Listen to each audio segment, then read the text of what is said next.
Air Force announces a breakthrough. Artificial intelligence has learned how to dogfight humans. The X-62 Alpha is flown with safety pilots on board with the independent ability to disengage the AI. However, test pilots did not have to activate the safety switch at any point during the dogfights. Can you imagine if this fucking aircraft just decides to go ahead and knock you out by putting you at like high G environment, knock you out, and then just do its own thing?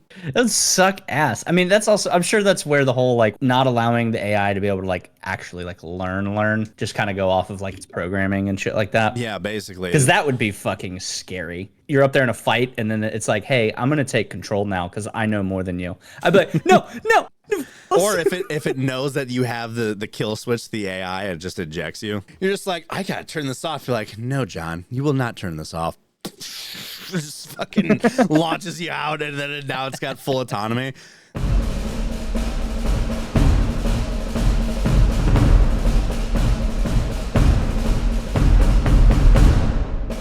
Welcome back, everybody, to another episode of the Barracks Party podcast. I'm Brock, and joined with Blake again. Doc is still gone. Doc will be gone for a long time. We're gonna miss Doc. We really should send him something, though. We should. I don't want to say it because I feel like, you know, this will be the one he somehow gets internet and sees the intro. So yeah, we'll keep the gift offline. the one time he actually catches a newer episode and is just like, what are they up to? And then we just talk about how what we're sending him. No, I want to send him something. He gave us his mailing address, so we need to send him some kind of care package. I would say put it in the comments section if you have an idea of what we should send him. You know, give us some ideas of what we should send him. But we kind of already have an idea, but we would love to hear from you guys. Before we get started, like the video, subscribe to the channel, share this episode around everywhere, and then leave a comment. We love and appreciate you guys for hanging out with us and joining us and taking some time out of your day. I know a lot of people like listening to this podcast when they're either at work, driving to work, driving to home from work, you know, and that's what the whole purpose of this shit is. I can still hear myself. Is this better? Yeah, I mean, yeah. What the fuck? Are you deaf? Do you have your shit cranked? Yeah. I do too. But like, you know, the tinnitus. But speaking of tinnitus, my tinnitus has been flaring lately. Like my right ear just randomly like I don't know why. I really don't know why. When I was in the game shop the other day selling that box of PlayStation 2 shit. I was sitting there while the dude's going through it all, and my shit just... Dude, yeah. And I was like, yo, do you hear this? I was about to ask him, and I was like, nah, it's probably me. I'm going to sound insane if I ask him. Like, usually for me, my hearing will just it'll get hazy and drop, and then I'll just hear a ring. And it's so annoying. And, you know, I'm still waiting for my rating increase, by the way. I'm so sorry about yours. Dude, I'm waiting for the higher review to come through. I send it out, so it's in processing. It'll probably take a couple months before I hear back. But you know, the VA, man, the VA really doesn't believe you despite the doctors telling them otherwise, but they constantly think that you're lying, and it's constantly proving to the VA that you're telling the truth, and it drives me nuts. I fucking hate it. I hate the VA. I heard they're going back. So what it was recently was like a lot of people were getting their shit they're claiming because they went from having to prove that you have it and they went to having to disprove it, right? Mm-hmm. So people were able to get it quicker. And I heard from a buddy of mine, I think he got told or read an article or something, I don't know. But he was like, yeah, if you got anything, I'd get it in quick because they're going back to having to prove that you have it instead of disproving now. So anything to fucking screw us, right? You know, anything to not help us, but hey, you know, we'll give people that are here illegally like their own fucking house for free and pay them while they're here, and then send money overseas. But hey, if you actually fucking did anything like serve your country, fuck you. But we won't get into that here. We don't get into those things here.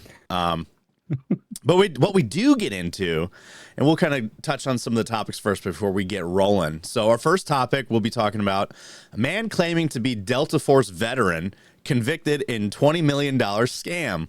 Now, Blake and I kind of talked about this a little bit last night, but this is kind of a fucking wild story. This guy, and it kind of goes on the whole stolen valor. People really want all the valor. Like they steal all the valor. They want the highest fucking accolades possible. No one ever lies about being a supply guy, ever. It's always like, I was a Delta Force fucking airborne ranger, works for the FBI now. Anyway, in a whole Florida man situation and totally on par for Marines, Marine veteran goes viral for capturing an alligator with his bare hands. I'm so proud of him. It's such a fucking Marine thing to do. It really is. I hope that is him. It's got to be. That's a sweet fucking short shirt. I know. He's got this like plaid cutoff shirt and like shorts. Almost look maybe like maybe not silky short, but they are pretty short. And he's barefoot, walking around with his fucking gaiter. He's got his gaiter walking in traffic. So, awesome. This is the news topic that I kind of wanted to cover because it involves my former medic from the Army. Dead Reckoning, which is a kind of a poetry or veteran writers group where they focus on poetry and stuff like that. So Dead Reckoning calls on warrior poets for final anthology of veteran writing. So my old buddy, Sergeant Tyler Carroll, he was with the 173rd when I was there. He was a former medic. His story is pretty fascinating. I want to try to get him on this podcast. I don't know if he'd be open for it, but I'll reach out to him. So yeah, we're going to talk a little bit about that. It's nothing really funny or anything. It's just something that I like. I kind of want to shed some light on, show my buddy Carol a little bit of love there. Shameless plug. Fallout 4 had a next-gen update last week, and it's not going well, which I kind of had a feeling was going to happen. Basically, it's kind of a mess with a lot of bugs introduced, and it nuked everyone's mods. And if you had a modded save, guess what? You lost your saves. Your saves are all broken. If you were playing with mods and you have saves with mods, like those saves are now like you can't even do them anymore. And a lot of modding studios were working. They had one company working on a Fallout London mod. I heard about that. And they had to delay it after the announcement of the next gen update because they were like, we don't know what we're going to have to fix with this update. So they want to look at the update first. And even still, the next gen update didn't really fucking update anything, especially if you're on PC. The only people that really saw any change from this update were console players. So no one really knows what the fuck this update was even really about. They just know that the update broke some shit. I love it. In the next gaming topic, Escape from Tarkov. Now, we'll probably have some people in the comments section with, the hardest of penises absolutely defending this shit. But most of the community is not. So Escape from Tarkov players are furious over a $250 pay-to-win special edition. And people are saying it's not pay-to-win. It absolutely is a pay-to-win. Like, there are features in this expansion that are truly a pay-to-win thing because it includes things that you can't get in any other edition, and they're quest items that you can get that you have to like grind for. On top of that, there's even a whole like little unheard radio thing that prevents scavs from shooting. If you're a PMC, scavs won't shoot at you farther than 60 meters away, which is fucking close in that game. So you can easily just get around scavs, and they won't even shoot at you unless you shoot them. That sounds like, for the nature of the game, that sounds like it's kind of shitty. It is shitty. Honestly. It is shitty. Dude, their fucking Discord, any kind of tweet that Battlestate puts out is ratioed beyond belief. The amount of, like, you'll have thousands of comments and, like, a couple hundred likes. Because there will be some people that are like, eh. There are people that defend it like, oh, sounds like a bunch of brokies in here. You broke. You can't afford it. It's like, shut the fuck up, bitch. Like, it's not even about that. It's the principle of the fact that they promised shit to EOD players, and then they took things away from EOD players and promised that we would get all this shit for free. Another thing that they introduced in this is a PvE mode, offline co-op PvE. You can only get it if you pay $250. That God, that's just so much to have that. You know what I mean? I'd probably get more into it for that, because I mean, like I was telling you, like it's hard for me to even really stick with the game after trying a bunch of times. But that would probably get me a little, a little bit more into it, because it's a lot to learn. That's a lot to fucking learn. We'll kind of talk more about it when we actually get to that topic. I don't want to like sidebar us here. So veterans are back in the military news. Veterans respond to Marines hooking up at basic infantry training. And there's even a video of them all making out and shit under the stairs. And I'm just wondering, where do you find the fucking time? Where do you find the time? You know? And I get it. Like, you find it when you're supposed to be sleeping. I know. It's funny because everyone talks about when you're in the field or when you're deployed or when you're in school. It's just like, when you ain't got that nut out, people start be like the object of attraction becomes skewed. And you just start, you'll take what you can get. Threes becomes tens, dude. Yeah. That's why you hear the term she or he is a deployment 8. Yeah. And our last topic, this one's a fucking horrifying topic. Air Force announces a breakthrough. Artificial intelligence has learned how to dogfight humans. Have we not learned from sci-fi movies? Have we not learned? Especially when you want to weaponize artificial intelligence, it's gonna fucking cause problems. But hey, what do I know? Sci-fi doesn't tell us. Sci-fi hasn't even been warning us about this for, decades. In fact, there's even a movie that they made back in like the 2000s about something similar called Stealth. And so I know you never seen it. So basically these fighter pilots are in these super advanced fighting aircraft, and they're introducing a new aircraft that's run by AI to reduce pilot error. It doesn't need to take breaks and all that stuff. It can constantly operate. All it needs is refueling and basically replacing pilots with artificial intelligence. And in the movie, the AI is just like, people are a problem. And I'm a fucking heavily armed I'm a heavily armed aircraft with nuclear weapons on it. And it's like, I know how to solve this. So yeah, those are our topics on this fine Saturday. It's hot as fuck outside today. It's 80 degrees. It hasn't been 80 degrees since last summer. And dude, I got my car to go to the grocery store, and that shit was fucking steaming. Yeah, I was boiling. Dude, you're in Florida though, so it's fucking hot. The last time I was in Florida, we went to Clearwater Beach, and it was in like 2017, 2016, somewhere around that, and I was outside for maybe 10 minutes, and I got burnt. The sun hits differently in Florida, man, especially for us Midwestern boys. Like when we're very fair skinned up here, and then as soon as we go outside where the sun is always angry, and the sun makes you know why it's angry. Maybe it was more than 10 minutes. I was out there a little bit, but like it wasn't long, and I wore sunscreen, and I still got fucking burnt. I love seeing the Midwestern vacationers come out here, and you see them out on the beach, and a lot of them are just like pasty skin, Get out there, dude. After an hour, they are like a fresh cooked lobster. Oh man! Well, because we have winter 90% of the year up here, so like Midwesterners go down to the tropical areas to kind of get away from it because like I get it, like the tropical air does kind of have like this nice, comforting feeling with it.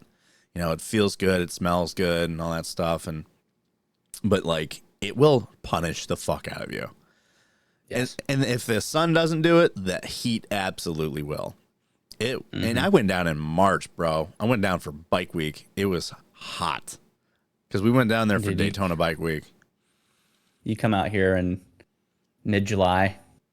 Oh fuck! You go outside past for 5 minutes, and you've already got a bead of sweat running down your butt crack, and you're like, good God, dude. And you're moving to Utah soon, aren't you? Mm-hmm. I'm actually kind of excited about that because, like, you know, Kate tells me, she's like, man, I just want to go somewhere it's hot. I'm tired of the cold. And I'm like, I'm tired of how fucking hot it is all the time. I don't think you understand how cold it is. I was there during like middle of like all the snow for like a month. And after a week, I was like, all right, this ain't terrible. You know, I was just happy not to walk outside and be fucking was it actively in the snowing? face with a, yeah, it was. Yeah. Okay. It was like ice on the roads and shit. And it was, I'm going to tell you right now, buddy, if it's snowing, it's not cold.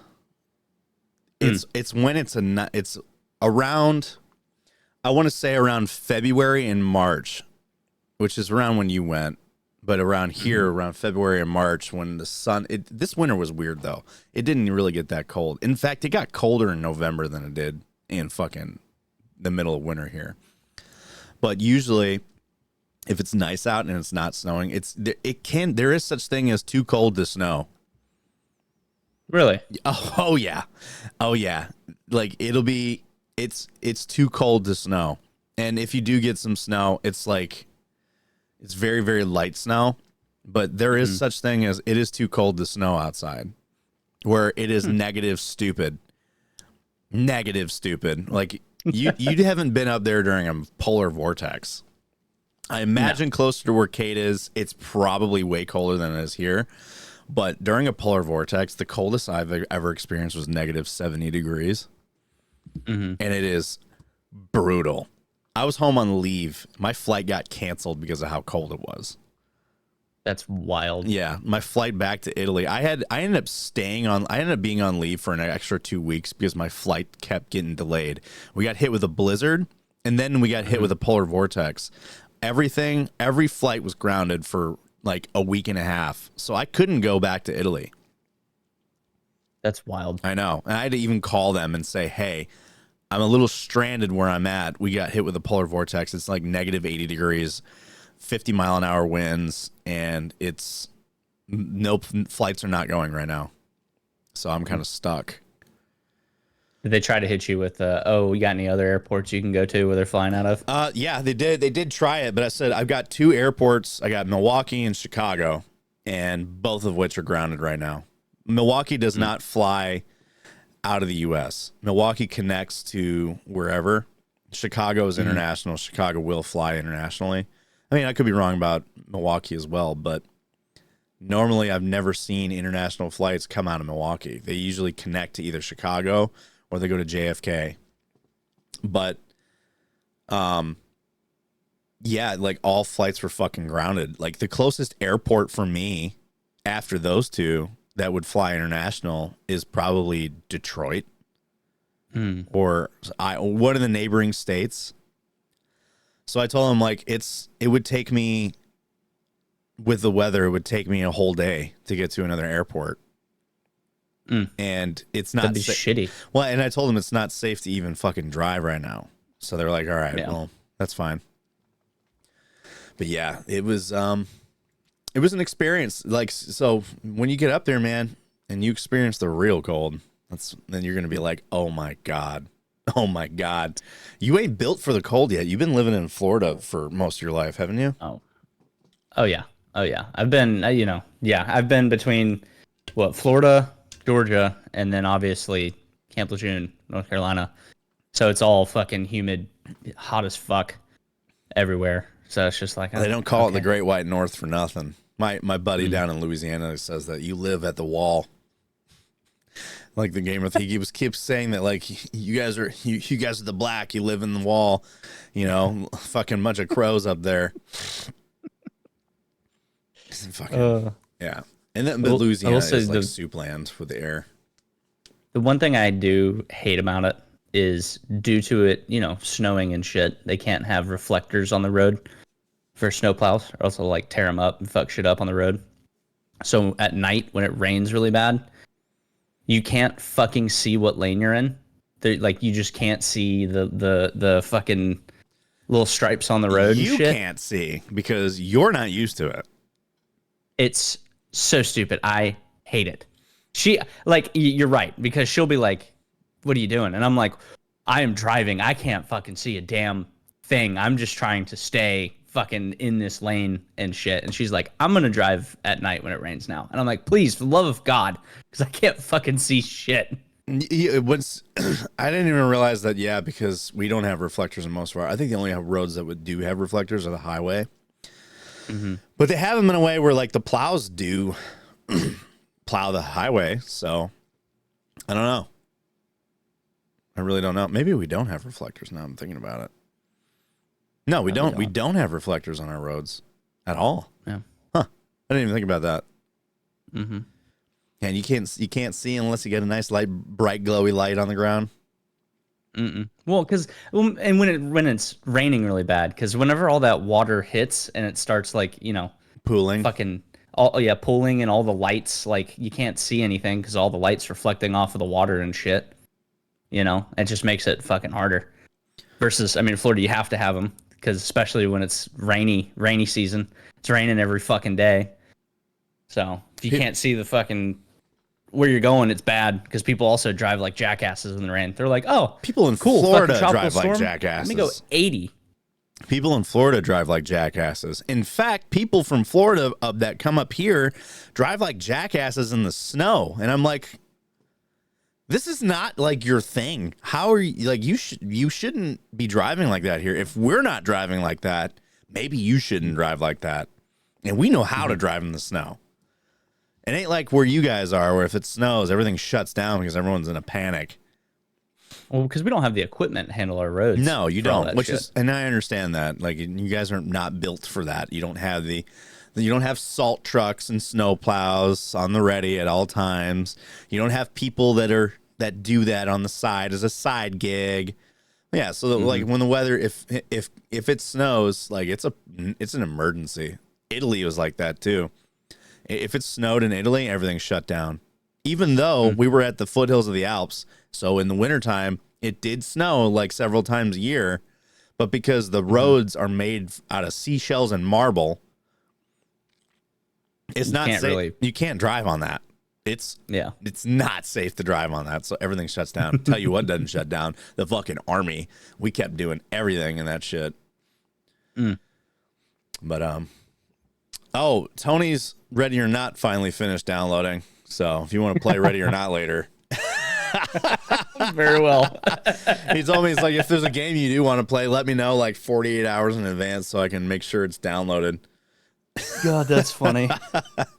Poor son of a bitch. 2 megabytes a second. That sucks. Yeah, 2 megabits per second. And he started, for context for the audience, my buddy Tony, he just got a laptop. He is getting into PC gaming, and the first game he downloaded was Ready or Not, which is like 56 gigs. And he started downloading it at 4 p.m., which would be 5 p.m. by you. Mm-hmm. Actually, no, he's like far enough on the panhandle where he's Central Time. Okay. He's past Destin. I think Destin is Central Time. Probably. And so he's Central Time, and he started downloading it at 4 p.m. and he messages me at 2 o'clock in the morning. It's done. Because he sent me a photo, and I was like, is that 11 hours or 11 minutes? He's like, it's 11 hours. I'm like, what the fuck, dude? What is your internet speed right now? He's like, it's like 2 megabits per second. And I'm like, is that the highest you can get? He's like, yeah, man, I live out in the fucking sticks. Hopefully the fiber that is getting built out there gets added. And you know what? I'm starting to understand why he DCs from every game he ever plays. Mm-hmm.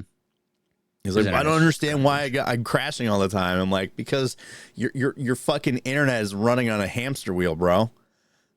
Like, no wonder. Oh, that's funny. Oh my god.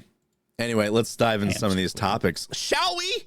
Because I want to play some games, man. It's fucking Saturday and stuff. I want to play some games. You know, I got the whole day ahead of us. We started this one pretty early, thank God.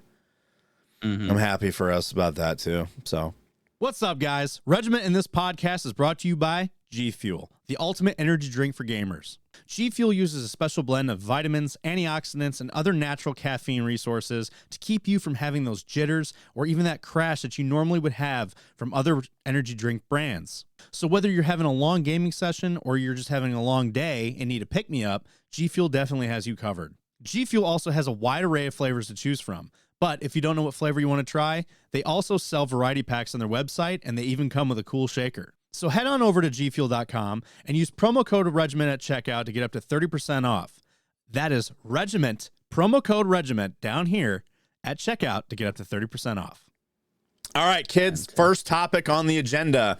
Man claiming to be Delta. Convicted in $20 million scam. Now, how does he scam $20 million out of people? Because it's like in this economy, not in this fucking economy, right? Well, guess what, kids? In this economy, because I think he was like scamming rich people, wasn't he? Yes, pretty sure. It's the only way he's getting that kind of money off of people, and even convincing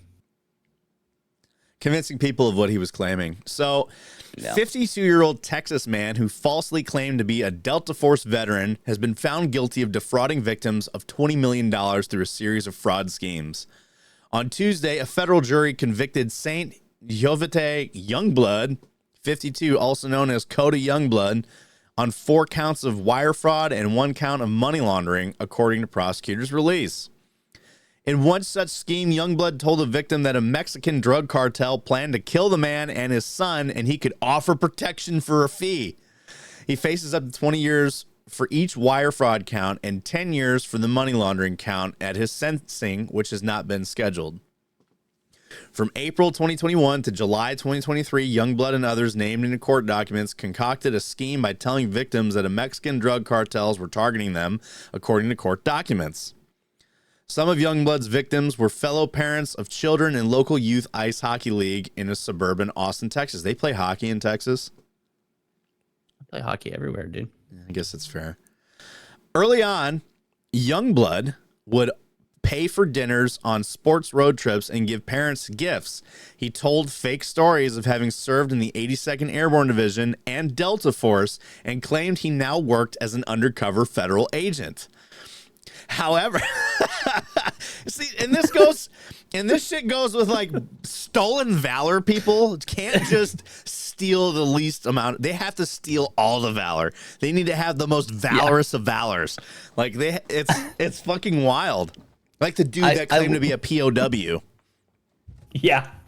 I love, too, that he goes, I'm an undercover federal agent. If someone told me that, I'd be like, no, you're not, because you wouldn't be fucking telling me. Right? Yeah. I mean, I knew one guy that I could not tell if my mom dated a dude that said he was Delta and that he was in Mogadishu. And I was like, the only reason why I believed him was, 1, I was young, and 2, he had like actual photos in a photo album of him and guys in Africa. And like I don't know if you remember the scene in Black Hawk Down when the guy got his thumb shot off. Yeah, I did. And it was like hanging. He showed me a photo of supposedly that guy with his thumb bolted back onto his hand, and it was sewn to his hip. His hand was sewn to his hip, to redo the blood flow, because they'll do that. No. And he's like, yeah, that's him. And I was like, really? So the guy was, the dude was built like a brick shithouse too. So he wasn't like, and apparently, and he had a friend that would often come by, and his friend said, yeah, it's true. But I mean, he would tell some like bullshit stories. I pulled a gun on someone the other day. It's like, he would say shit like weird story. He was a weird guy. But like I thought after I served, I was like, that guy was lying. He had to have been lying. But then my mom reminded me. I was like, I think he was lying. She's like, no, he wasn't lying. And she's like, don't you remember all the pictures he showed us? And like some of the photos on his online dating profile were photos that I have found on the internet. So that's why I was like, I think he might be lying. I wonder where he got the photos. I don't know. That's the Like, only reason why I'm like, maybe he was telling some truths, because he had photo albums of fucking Mogadishu. Like, I maybe remember he's just a weird dude. he had to have been just a weird dude, but like, yeah, he had photos of like actual like training and deployments that they would use like the disposable camera type pictures that you would take. Mm-hmm. And like, of course, everybody's faces, they're wearing shit on their face, so you can't tell it's them. Mm-hmm. And then there would be a couple of photos of him with like full on fucking like painted face, but it is him. I don't know. So that's why I was thinking he had photos that were like totally like, there's no way that you weren't there to take that. He might have also just been like he might have been there, right? But not in the capacity that he might have said. Well, So he might have been filling in the some things there with it. a lot of guys. So, and I even like listened to Sean Ryan's podcast. He talked to a guy that was Delta that was there, and he did go through some shit, but he even said that like there was a lot of stuff that he was not in the same area as, like, they were doing one of the they were part of the team that was securing one of the birds that went down. Yeah. But as part of the main convoy and all that shit, and like the main fighting force that was on the ground with that bird the whole time, because they all got separated, right? So his team ended up going to the wrong building, and all the main action was happening in another building. So like the Delta operators were kind of divvied up with multiple buildings. They ended up landing on the wrong building, but they ended up just like, taking evidence and taking people anyway and extracting prisoners. But like they went to the wrong building, and then they evac'd way later. But like all that really crazy shit was like, he was like adjacent to all of it. He was there, but he was like kind of adjacent to a lot of it. So, I mean, there could be a chance that the guy was actually there. He just wasn't he wasn't with all those guys, like the guys that were securing the aircraft and shit. Anyway. So, after he's lied about being a federal agent, however, he was a former used car salesman who never served in the military. That tracks being a used car salesman. This sounds like a used car salesman thing to do. As part of one scheme, Youngblood showed a victim fake documents which indicated the victim was being targeted, and told them if they paid Youngblood, he would provide protection. He also promised he would return the money with additional funds by selling gold bars he had access to. Because, people just like undercover federal agents just have access to gold bars, Dude, he's got it. He knows where it's at. He's got the coordinates. He's like, dude, if anyone offers a service to you, especially something as fucking crazy as this, and they go, I'll pay you back, I just need to hold the cash, they're fucking lying to you. Yeah. No one will pay you back for their service, or pay you they back wouldn't in charge gold you bars in the first place. No, they wouldn't charge you in the first place. Federal agents would be like, hey, if you actually need protection, they're not charging you money for that protection. They're putting you in witness protection, which these people absolutely did not need to be in. In another scheme, he borrowed $200,000 from fellow hockey league parents to secure family heirlooms and resolve an alleged blackmail case with his ex-wife, the New York Post reported. Youngblood offered to let victims hold supposedly valuable items as collateral for their payments, such as baseball bats used by Babe Ruth and Lou Gehrig, antique clocks, and a Confederate-era flag, which later proved to be fake. I love you've got three things here that are like kind of wild: the Babe Ruth and Lou Gehrig bats, and then a Civil War era Confederate flag. Those are nuts. But then just some antique clocks. Yeah. It's like all these things are like, and I could give you a fucking baseball bat that I have in my basement that's been here since I bought the house and say, this is Babe Ruth's bat. It is. Anyway, and I'm not surprised that the flag was fake. He claimed to be involved in investment opportunities in items such as gold bars, coins, antique clocks, that's why, sports memorabilia, and other items that could generate significant returns on funds provided to him. Initially, Youngblood provided some return on the money victims provided to lull them into a false belief that their investment was secure. But there were no cartels targeting individuals, and Youngblood used most of the money to take gambling trips to Las Vegas, Nevada. It fits, dude. It fits. It does. Authorities said during the trial that Youngblood bilked more than 20 victims nationwide out of nearly $20 million in this scheme. That's a lot of money. Local ABC TV affiliate KVUE reported.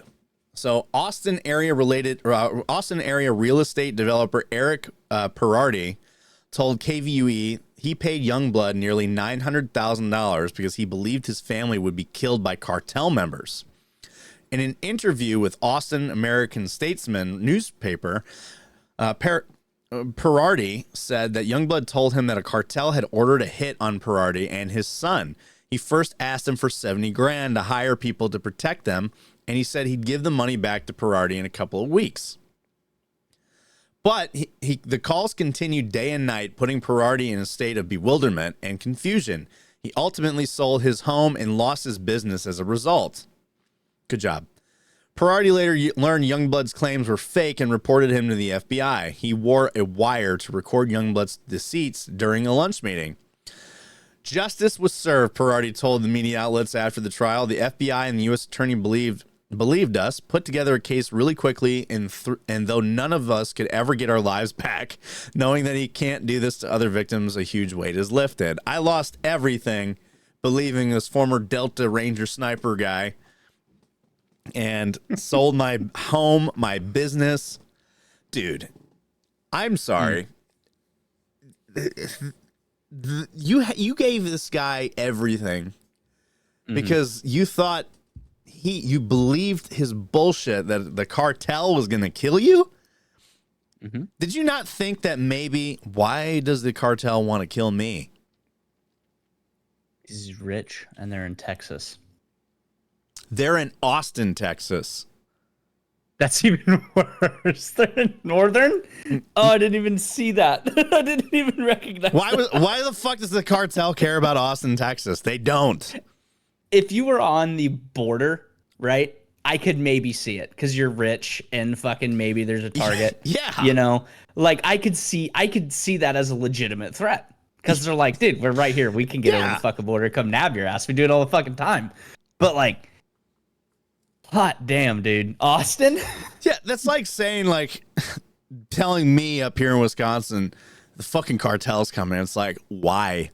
It's cold up here. What do they give a fuck about this place? They don't. They really don't. Like, this is not a border city. They don't give a fuck about Austin. Come on. No. Use your brain, people. Stop giving people fucking money. God. And also, it's the fucking cartel. It's the cartel. I don't think they need to come take your money from you, considering how much they're making off of drug trade, unless you do something shifty to them first or talk shit about them. Then they'll come after you and take your money. The only thing that I could see that this guy said to him was that, like, they want to kill you and kill your family because they want your real estate, because you're a real estate investor, and they want the real estate. But and they don't want real estate in Austin. I mean, granted, it's a big city. They can easily do some kind of like whatever business they want to do. But no, they're going to go where it benefits them the most, which is near the border. The deeper you go, the harder it is to actually run your business as a drug cartel. You're not going to get away when you need to. Because like your operations can get shut down. And you need to get out of there with as much as you can. Yeah, and as fast as you can. You're not getting out of there fast from Austin. No. So... yeah, it's kind of funny, but it goes back to what I said. People will steal all the valor. They want all the valor. I'm an undercover federal agent, which if he was, he would never have told you. Former Delta operator, with the 82nd Airborne Division. It's like, I wonder the top three things that people will always lie about. What's the most famous airborne unit right now in the Army? 82nd. Everyone knows who the 82nd is. Everyone knows who the Delta Force is. Everyone, and then like it's always federal agent is always followed up with I was Delta, always with these bullshit claims. I don't know what it is. It's like somebody's been watching too many fucking movies. He probably watched Black Hawk Down a lot, and I imagine he's an older. I would imagine he's an older He's in guy, his 50s. and then he probably did it say is it 52. I wonder if he like just watched Black Hawk Down a lot and was like, I'm gonna lie about this. I'm gonna tell you like I was in the Moog, dude. I was there. I was in the Moog, bro. What do you know about You don't Mogadishu? know, dude. People are wild, man. People are wild. he's like, oh yeah, dude. I had fucking Obi-Wan Kenobi there. It was fucking sweet. fucking Fucking people, man. And I find it funny the guy was a car salesman at one point too, because this is such a car salesman thing to do. To lie to people, to lie to people to get money. I mean, that's how he was able to get money out of people. He's used to lying to people to get money out of them to buy a fucking car. Mm-hmm. You know, he's well versed in the trade of bullshit. Yep. I do wonder though if people like. I wonder if they choose these like crazy secret squirrel fucking organizations to claim as, so that way they can fall back on the. I can't talk about that, bro. It probably is. I can't tell you about that because they don't have an actual answer. So they can just they can just use I cannot disclose that with you. I cannot talk about that with you. I can't tell you how I know. I can just tell you that I know, and I'm doing you a favor. It would be a lot easier to just Google like supply unit and for fucking Marine Corps or Army. Okay, cool. I was a supply guy for 10 years and fucking here. It's like, oh, okay. And then no one will ask you questions because no one will care. Anyone that's supply, I'm sorry, but that shit's boring. Nobody cares. It's like saying I was a cook in the Army. No one's going to look this up because no one cares. Like, it's not cool enough to give a shit. It really isn't. Mm-hmm. That's why people lie about, they want to embellish themselves to make them look cool. But it's like, if you're trying to get something out of it, lie about something that's less cool because it's more believable. I'm not telling you to steal valor, though. I'm not fucking telling you to steal valor. Don't do it. It's bad. It's a crime now. Do it so we can find you on the internet and laugh at you. Yeah, actually, you know what? Go ahead and steal valor because I love talking about you on this podcast. I love making fun of you. I'm going to let you in on a little secret, man. Every single vet out here, as much as we hate stolen valor, we kind of love it because it's a guilty pleasure. It's a guilty pleasure to make fun of you. It's funny. It is. It's the wilder you get with it, the more fun it is for us because you just make our little feel good place feel good a little bit, even though you will piss us off with it. You will piss us off when you do it. But when you steal valor, it makes for good content. Let's not lie about it. I don't even really get mad about it personally. Just because when these people get caught, you're only hearing about it whenever they get caught, right? I get mad about it when someone does it to my face. Oh, it does it to your face. Oh, well, yeah. I mean, if someone's like blatantly trying to sound cooler, I'll be like, okay, bro, just stop lying to me. That's fucking like, come on, I'm not an idiot, right? Or lying to get a girl or whatever, and they're like, you're at a party and someone's clearly full of shit and it's happening right in front of you. Then I care. And then I'm like, listen, dude. You're just trying to get some puss. Like that's all this is really boiling down to. You're trying to make yourself sound cool to your friends. And I can tell you right now, you're so full of shit. It's fucking, but it's funny. Like cases like this, these are the ones that obviously you don't get mad about. You just laugh at them. No, when someone's blatantly lying to your face, I don't even say anything. I just quit talking to them because I could smell the bullshit and I just walk away. Mm-hmm. And they try to keep talking about it. And I'm like, I don't want to talk about it anymore, bro. I'm out. I don't want to. Fucking, and they're like, oh yeah, no, I get it, bro, but like, and I'm like, okay, shut up, don't talk to me, leave me alone. Yeah, for me, like my time in the service, I always tell people I did cool things, but I wasn't like anything cool. I mean, like and they're like, well, what'd you do? And I'm like, I was a forward observer. Oh, what's that? I'm like, well, and then the more I talk about it, the more I realize, yeah, it is a kind of a fucking cool job, but like. Mm-hmm. Just talk to aircraft, call in airstrikes, call in artillery, all that stuff. Like work with AC-130s, work with naval guns, work with mortars, work with artillery. We're part of a small forward unit that scouts ahead, that like gives targeting data and shit. And the more I like actually thought about it, the more I realized like, being an FO in the Army was kind of fun because we got to get away with so much stuff. Like we could do our own stuff away from the unit we were attached to, which is my favorite part about that job. That's why I think I think being an FO in the Army was one of the better jobs in the Army because you can be attached to infantry to do infantry stuff. But if like your fire support NCO is like, that shit's stupid, we're not doing that. Let's go do this training. Okay. And it's more fun. Like when we were in Italy, when the infantry were doing their own bullshit and it was stupid that didn't help us in any way. Our battalion level fire support guys would be like, you guys want to go to Slovenia to do training? We're like, you mean like go to another country, just 7 of us? Yes. Absolutely. Because the training when it was just us was so chill. It was valuable because we were actually able to learn to do the job, to actually get value out of the training.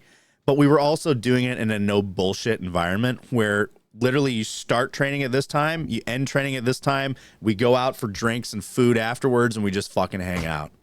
And on top of that, we were working with NATO allies. So Army JTACs, Air Force JTACs, Slovenian JTACs. There was even one training operation we went on where PJs were there. Now, I didn't do anything cool with the PJs. I was literally the casualty. So you're just like, oh, I feel safe with you, even though it is fake. Yeah, it's Thank just you. like it's just like it was cool. I just had to play dead and get carried through the mountains by some guy that was on the shoulders of another man. Like that was the extent of my training with the PJs. It was like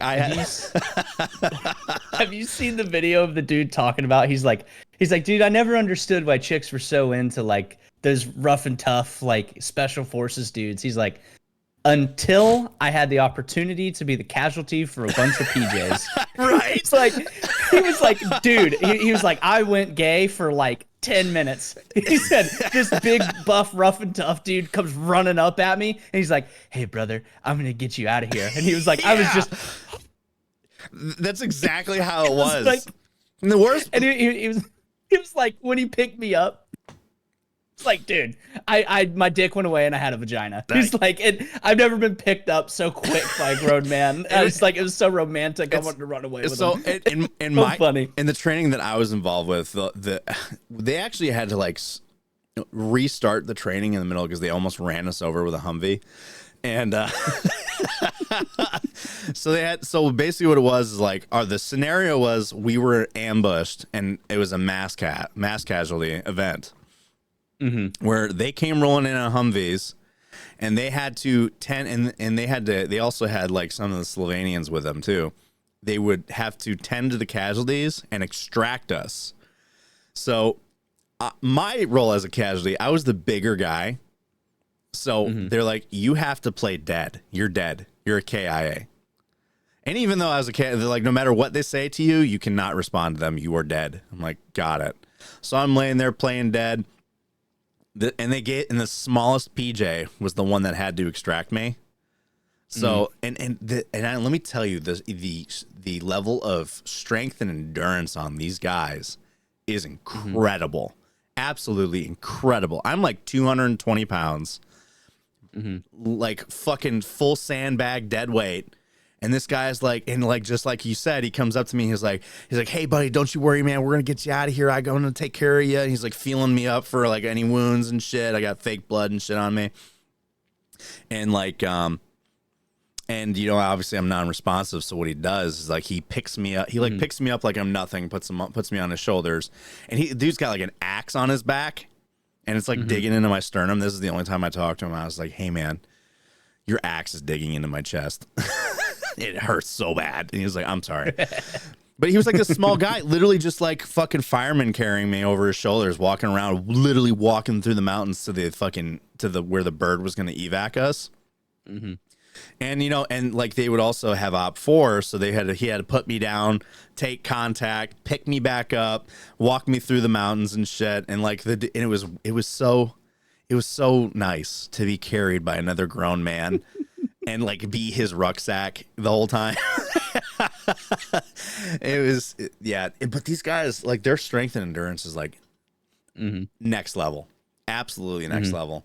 Because he was not a big guy, and he was carrying me like I weighed nothing. Yeah, and I pulled a prank on my mom and my ex. So like the whole point of it was to actually be a casualty. So I had a head wound.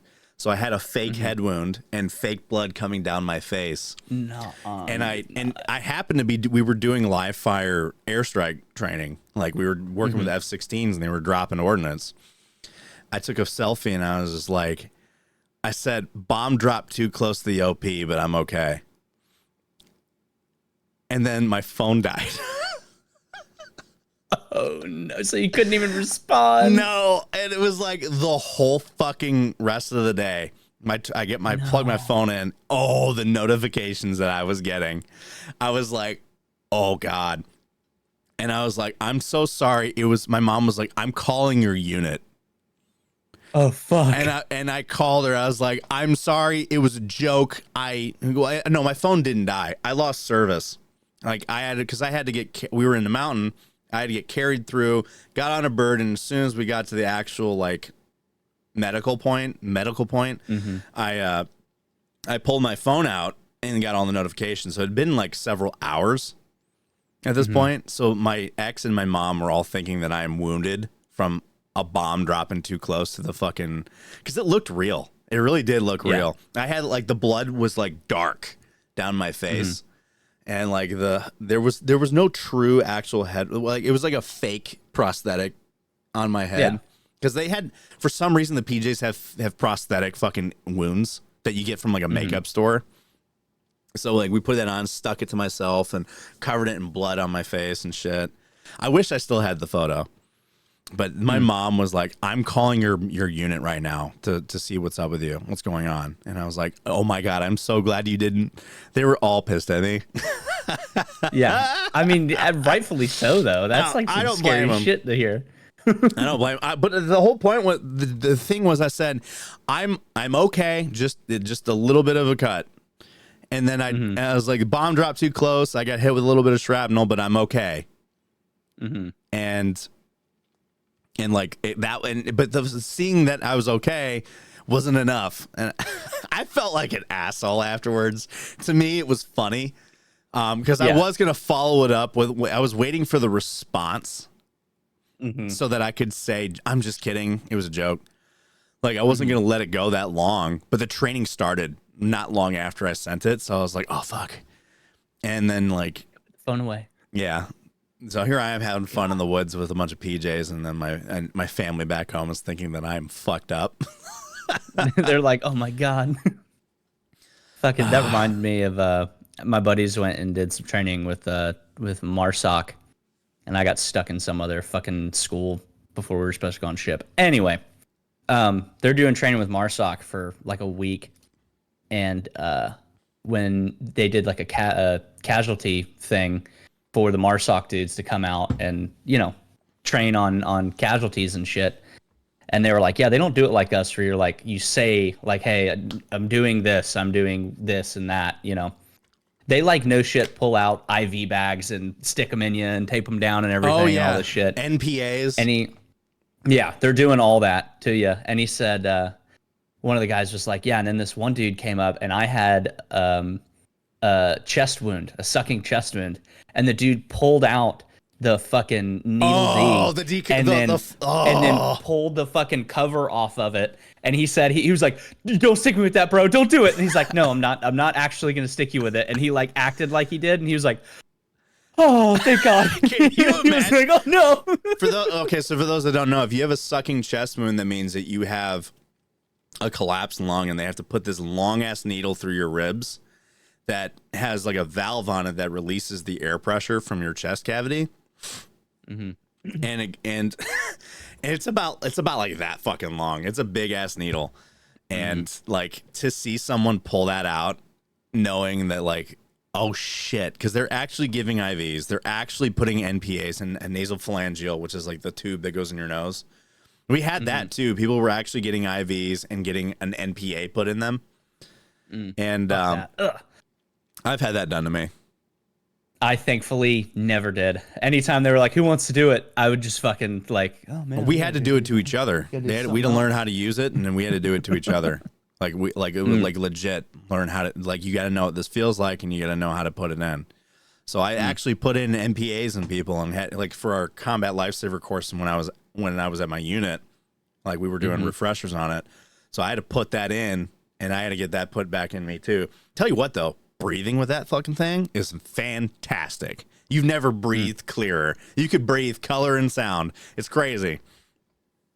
I watched a guy bet a corpsman that he could put it on himself, and the corpsman was like, "I'll give you $10 right now." He was like, "I've never seen anyone be able to go through with it and do it to themselves." And he was like, "Give me that shit." And he took it and like, the motherfucker, and just shoved it into his face. And I was like, "God, that's crazy." Rocco did that. Really? There's a funny. Rocco posted a video and he had like sitting there. He was like sitting there quiet and he just like that with it, and he just went and put it right in his nose, and then he was like pulled it right out, and I was like, I was really expecting you to lick it after. Yeah, Rocco put an NPA in himself. I thought that was funny. Anyway, let's get on to our next topic, kids. Enough of the fucking fun PJ stuff. So a Marine veteran goes viral for capturing an alligator with his bare hands. Look at the way this dude's dressed. That is complete fucking Florida Marine. So a Marine veteran and mixed martial arts fighter, we had to add that, didn't we? Of course he is. Recently became the latest Florida man sensation after videos showing him capturing an alligator with his bare hands went viral. The White Knuckle Gator Wrestling event. Do you know what this is? No, I was looking at this street and I was like, this looks so fucking familiar. Is that close to you? Yeah, this is right near me. I know where this is at. When was this then? This was April 23rd. So, yeah, I never heard any news about it here, but yeah, I was like, that looks fucking familiar. I swear I've driven by there. The White Knuckle Gator Wrestling event unfolded in Jacksonville's North Side area, where a shopping plaza became in the unlikely stage for the alligator wrangling spectacle. The man was the center of the action. Matthew Dragich is no stranger to handling dangerous situations. As a licensed alligator trapper, experienced MMA fighter, veteran, and leader of a nonprofit organization in Florida, Dragich is well equipped to take the challenge. So he is actually licensed to trap alligators. So he knew what he was doing. Yeah. This wasn't some drunk fucking boot. Just like, I'm going to go touch it. I'm going to touch it. I will be honest, it would have been a little bit funnier if it was. But I'm glad that it was a trained professional with handling alligators. So when he received the call about the gator, Dragich was enjoying a local hockey game with his family. They have hockey in Florida too, I guess. According to brother. According to Dragich, the Jacksonville Sheriff's Office contacted him with an urgent request for assistance. An 8-foot gator was roaming near Edgewood Avenue, West Vernon Road, posing a potential threat to the public. Despite being caught off guard, Dragich knew he had to act quickly. I was at a hockey game in downtown Jacksonville with my family, and I got the call from the sheriff's office. Dragich explained to News 4 Jax. It was only 5 minutes away, so I left the game, caught the alligator, and went back to the game. His rapid response and unconventional technique captured the attention of the entire community. When Dragich arrived to the scene, he realized he didn't have his standard trapping equipment. However, rather than wrestling time fetching his gear, he chose the rawest, most primal technique, using his hands and feet to subdue the alligator. It's awesome. Video shows the Marine vet carefully approaching the reptile before pouncing to gain control over its powerful tail. The risky maneuver paid off. Within moments, Dragich had the alligator secured, avoiding injury to himself or anyone else nearby. This unexpected method of capture garnered significant attention on social media, as many were praising his bravery and resourcefulness. The incident occurred at the start of April, a time when alligators become more active due to the beginning of the mating season. So basically, gators are in the rut right now. Mm-hmm. So it's not uncommon to hear about gators showing up in unexpected places during this time, but a barehanded capture by an MMA fighter is a certain twist that no one saw coming. Florida man versus alligator. Is this the Oh, wow, that's loud. Hang on. Where's the audio? Let me turn this down a bit.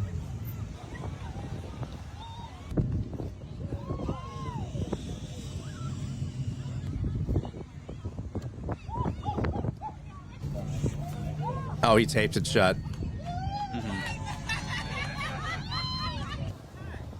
Now he's showing everybody, look at this alligator over here. I'm not. Oh, look at that alligator. Look at that alligator. I got over there. God, that's awesome. Alligators are heavy, by the way. They're Yeah. heavy. They are fucking heavy. So Dragon's just quick thinking and what? I was gonna say I caught one time. Did you? No. Okay.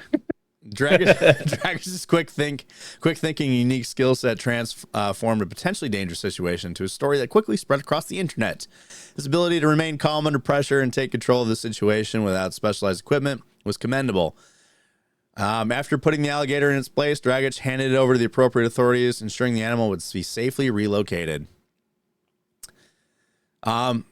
This incident serves as a reminder of the importance of swift action and expertise handling with animals, especially in Florida where alligators are a common sight. With the alligator safely removed, Dragic returned to the hockey game, which we already said.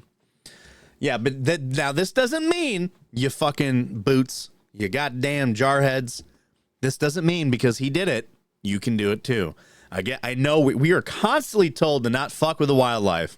He is trained to fuck with the wildlife. So don't go out there thinking that you're going to impress some chicks by grabbing up an alligator.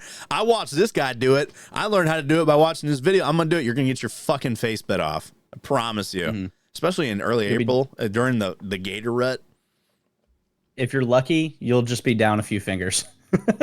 Or a hand. But yes, like the gators are not to be trifled with, I will say. Dude, just saying though, what a impressive life so far. I know, right? Licensed alligator trapper, experienced MMA fighter, Marine veteran, and a leader of a nonprofit. I know. Fucking, he's living a better life than most of us could dream to ever dream of. Yeah, what an interesting life. The most interesting man in the world. Mm-hmm. Real man of genius. We thank you, alligator trapper man. I wonder if he drinks Dos Equis. Probably. So let's talk about Dead Reckoning real quick. So Dead Reckoning calls on warrior poets for final anthology of veteran writing. We hope it brings closure and peace to veterans who may have something to say in this medium, but not sure who to say it to. So my buddy on the right here, Tyler Carroll, he was a former medic in the Army. So a little backstory on him. So Carroll was deployed with the 173rd in 2012. And it was the last deployment in Afghanistan for the 173rd. He was there and he ended up getting wounded and sent home. And like within the first month or two into the deployment. So maybe it was even sooner than that. I don't know. But I think he got shot. Either got blown up and shot or just shot. I can't remember. I'm sure it talks about it in this article. But he wrote, it kind of weighed on him a lot. And you can kind of tell. That it bothered him, and and that's what inspired him to start Dead Reckoning. He started off writing an article that ended up in the news in like the news called "Leaving the War Early," and basically the guilt that follows with it, being a medic, especially, and leaving the war early because we did lose guys on that deployment, and he felt like. Like any medic does, that like they could have made the difference if they were still there. But there was that sense of disconnect that, yeah, he did deploy with them, but because he didn't finish the deployment with them or do the whole deployment with them, he felt that guilt and disconnect from coming home early, that everybody served that deployment without him. So it weighed on him and it inspired him to start this. Let's see. So the end of the war on terror has left many searching for ways to reckon with their time of war. For veterans who have, let me zoom in on this a little bit. For veterans who have found that their outlet in poetry, a veteran-owned publisher is looking for submissions for the third installment of its anthology of warrior poets, So Long. The anthology is the latest project for Keith Dow and Tyler Carroll, who founded Dead Reckoning Collective as an outlet for veteran authors. We hope it brings closure and peace to veterans who may have something to say in this medium, but not sure who to say it to, Dow said. We hope this collection with 2 previous volumes can teach those who didn't serve about their family members and neighbors who served in the global war on terror. Dead Reckoning will be accepting poetry submissions through May 6th. Dead Reckoning will donate every dollar of profit produced from the sale of So Long and the previous 2 installments to the Patrol Base Abate Book Club. I probably said that fucking wrong. Or PB Abate. I don't know how to say that word. A nonprofit Abbott, maybe? Huh? Abbott, maybe? Abbott. A nonprofit focused on therapeutic reading groups for veterans. Leo Jenkins, who served in the 3rd Battalion 75th Ranger Regiment, has since turned to poetry. He's one of the editors and creator of the anthology of Poet Warriors. He said that he's personally experienced the benefits of PB Abbott's events. Isn't Jenkins the guy from Warrior Poets Society? So Leo Jenkins served the regiment. So it said, on coming together, forming groups and relationships, people who really care about each other, but also improving veteran literacy and encouraging more people to read and discuss, Jenkins said. We're seeing so much good come out of there. The anthology of Poet Warriors grew from a 2018 poetry tour that Jenkins, David Rose, and Justin Egan launched called the Verses and Curses Tour. As it progressed, the tour took on a rowdy, almost punk rock vibe. The veteran crew read their poetry from Boston to Miami in anything from strip clubs to the Marine Corps Museum. Fuck yeah, dude. While opening the mic to any veteran willing to share their poems. In New York City, a Vietnam War veteran shared 4 pages of his poetry that no one had heard before.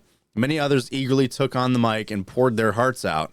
And that trend continued down the East Coast. Not long after their tour, Jenkins entered a month-long TBI program.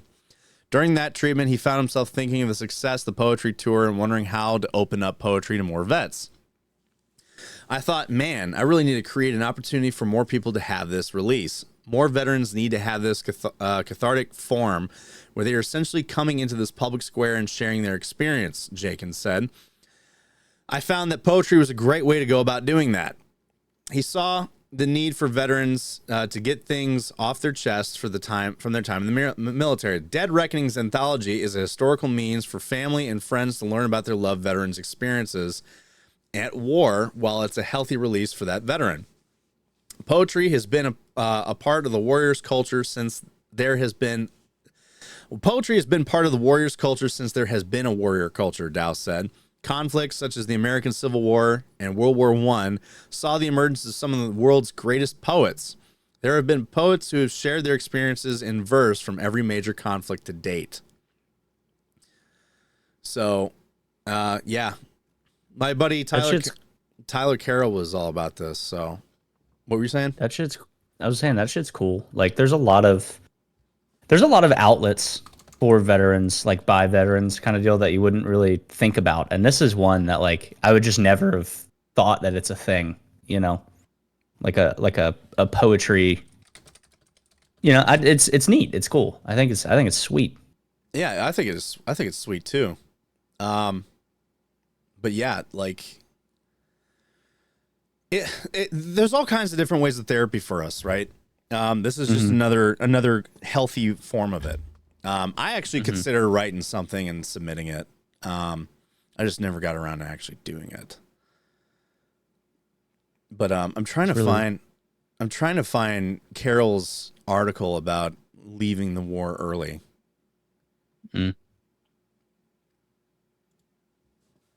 It's fucking, I don't know. It's just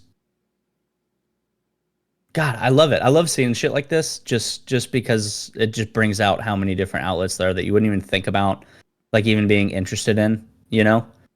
Like, it's just another thing to if someone's struggling, be like, well, have you thought about, you know, writing it out, you know, poetry or anything like that? You know, oh, hey, here's a program for that if you want to get into it, you know, if you tried everything else kind of deal, or trying to find a new passion.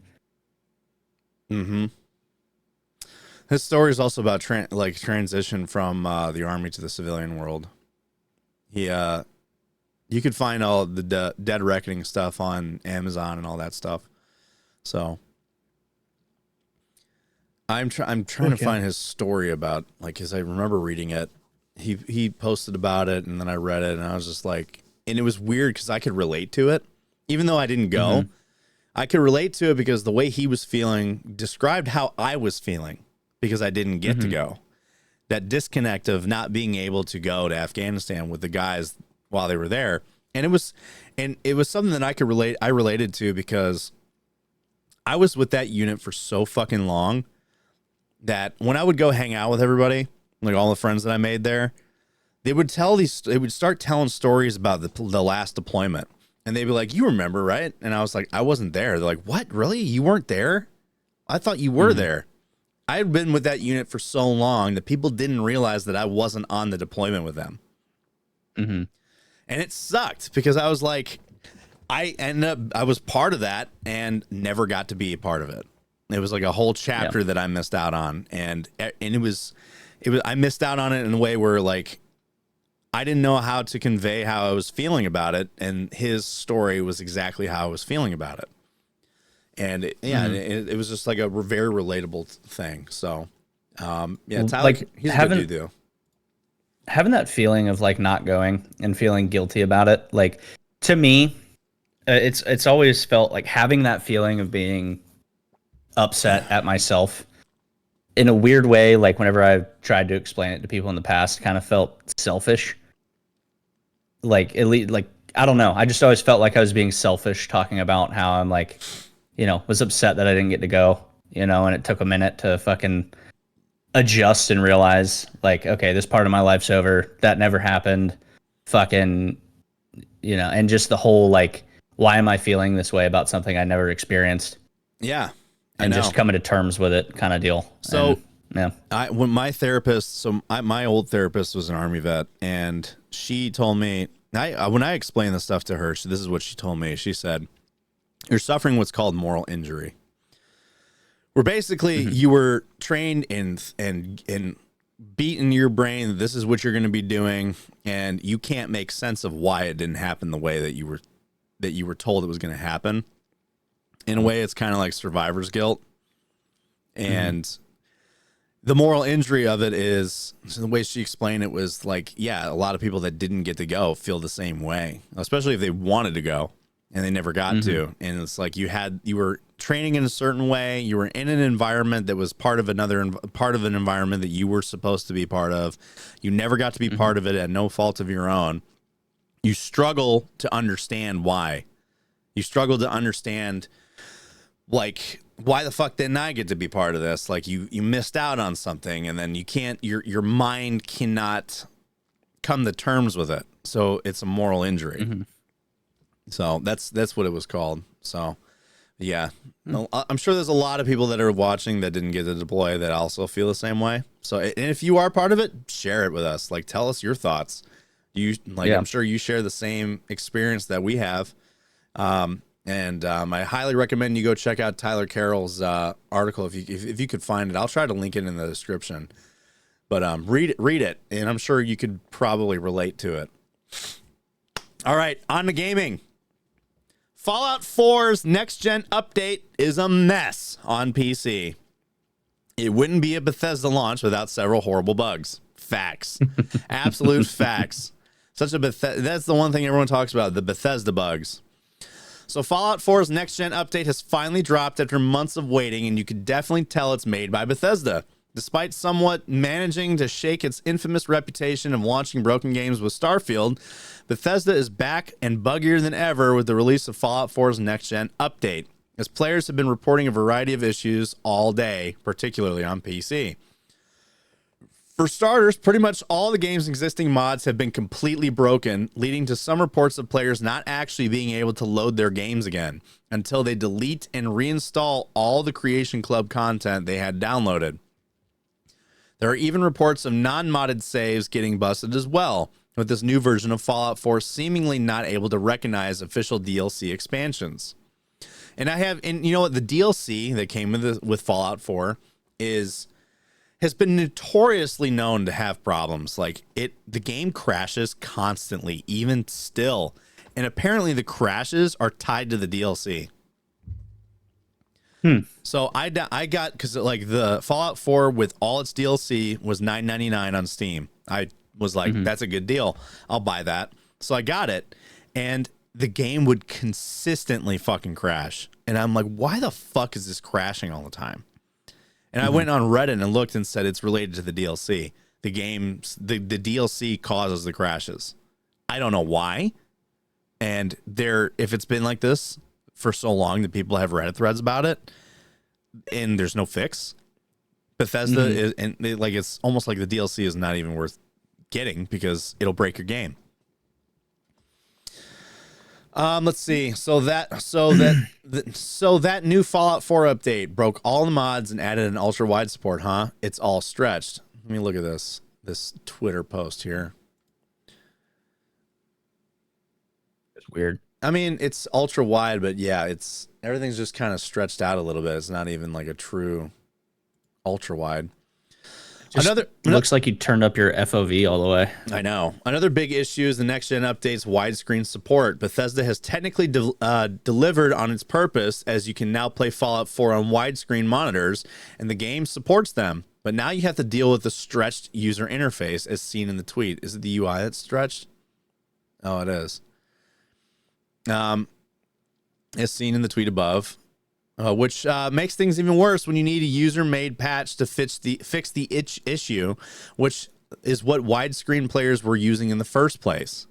So not only did they need a mod that was made by actual people, like of course all of it's made by actual people, but like a user-made patch through mods to fix, which is notorious Bethesda shit, where the modders are the ones that fix the game more than Bethesda does. So they were using this mod in the beginning and had to use it again to fix it. Fallout 4's next gen update does very little for PC users.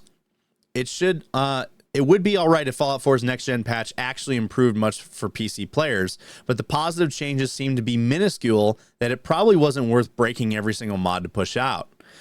Weapon debris graphics still crash the game for RTX users, a problem that's been rife for years. Oh yeah. So I know what this is. So in the advanced settings for the game, you can add weapon debris, which I don't know what the fuck that even is, because the second that I can't walk 3 feet without the game hard crashing on me with it turned on. So I have to turn it off and play with it off. Otherwise my game will crash instantly. So weird.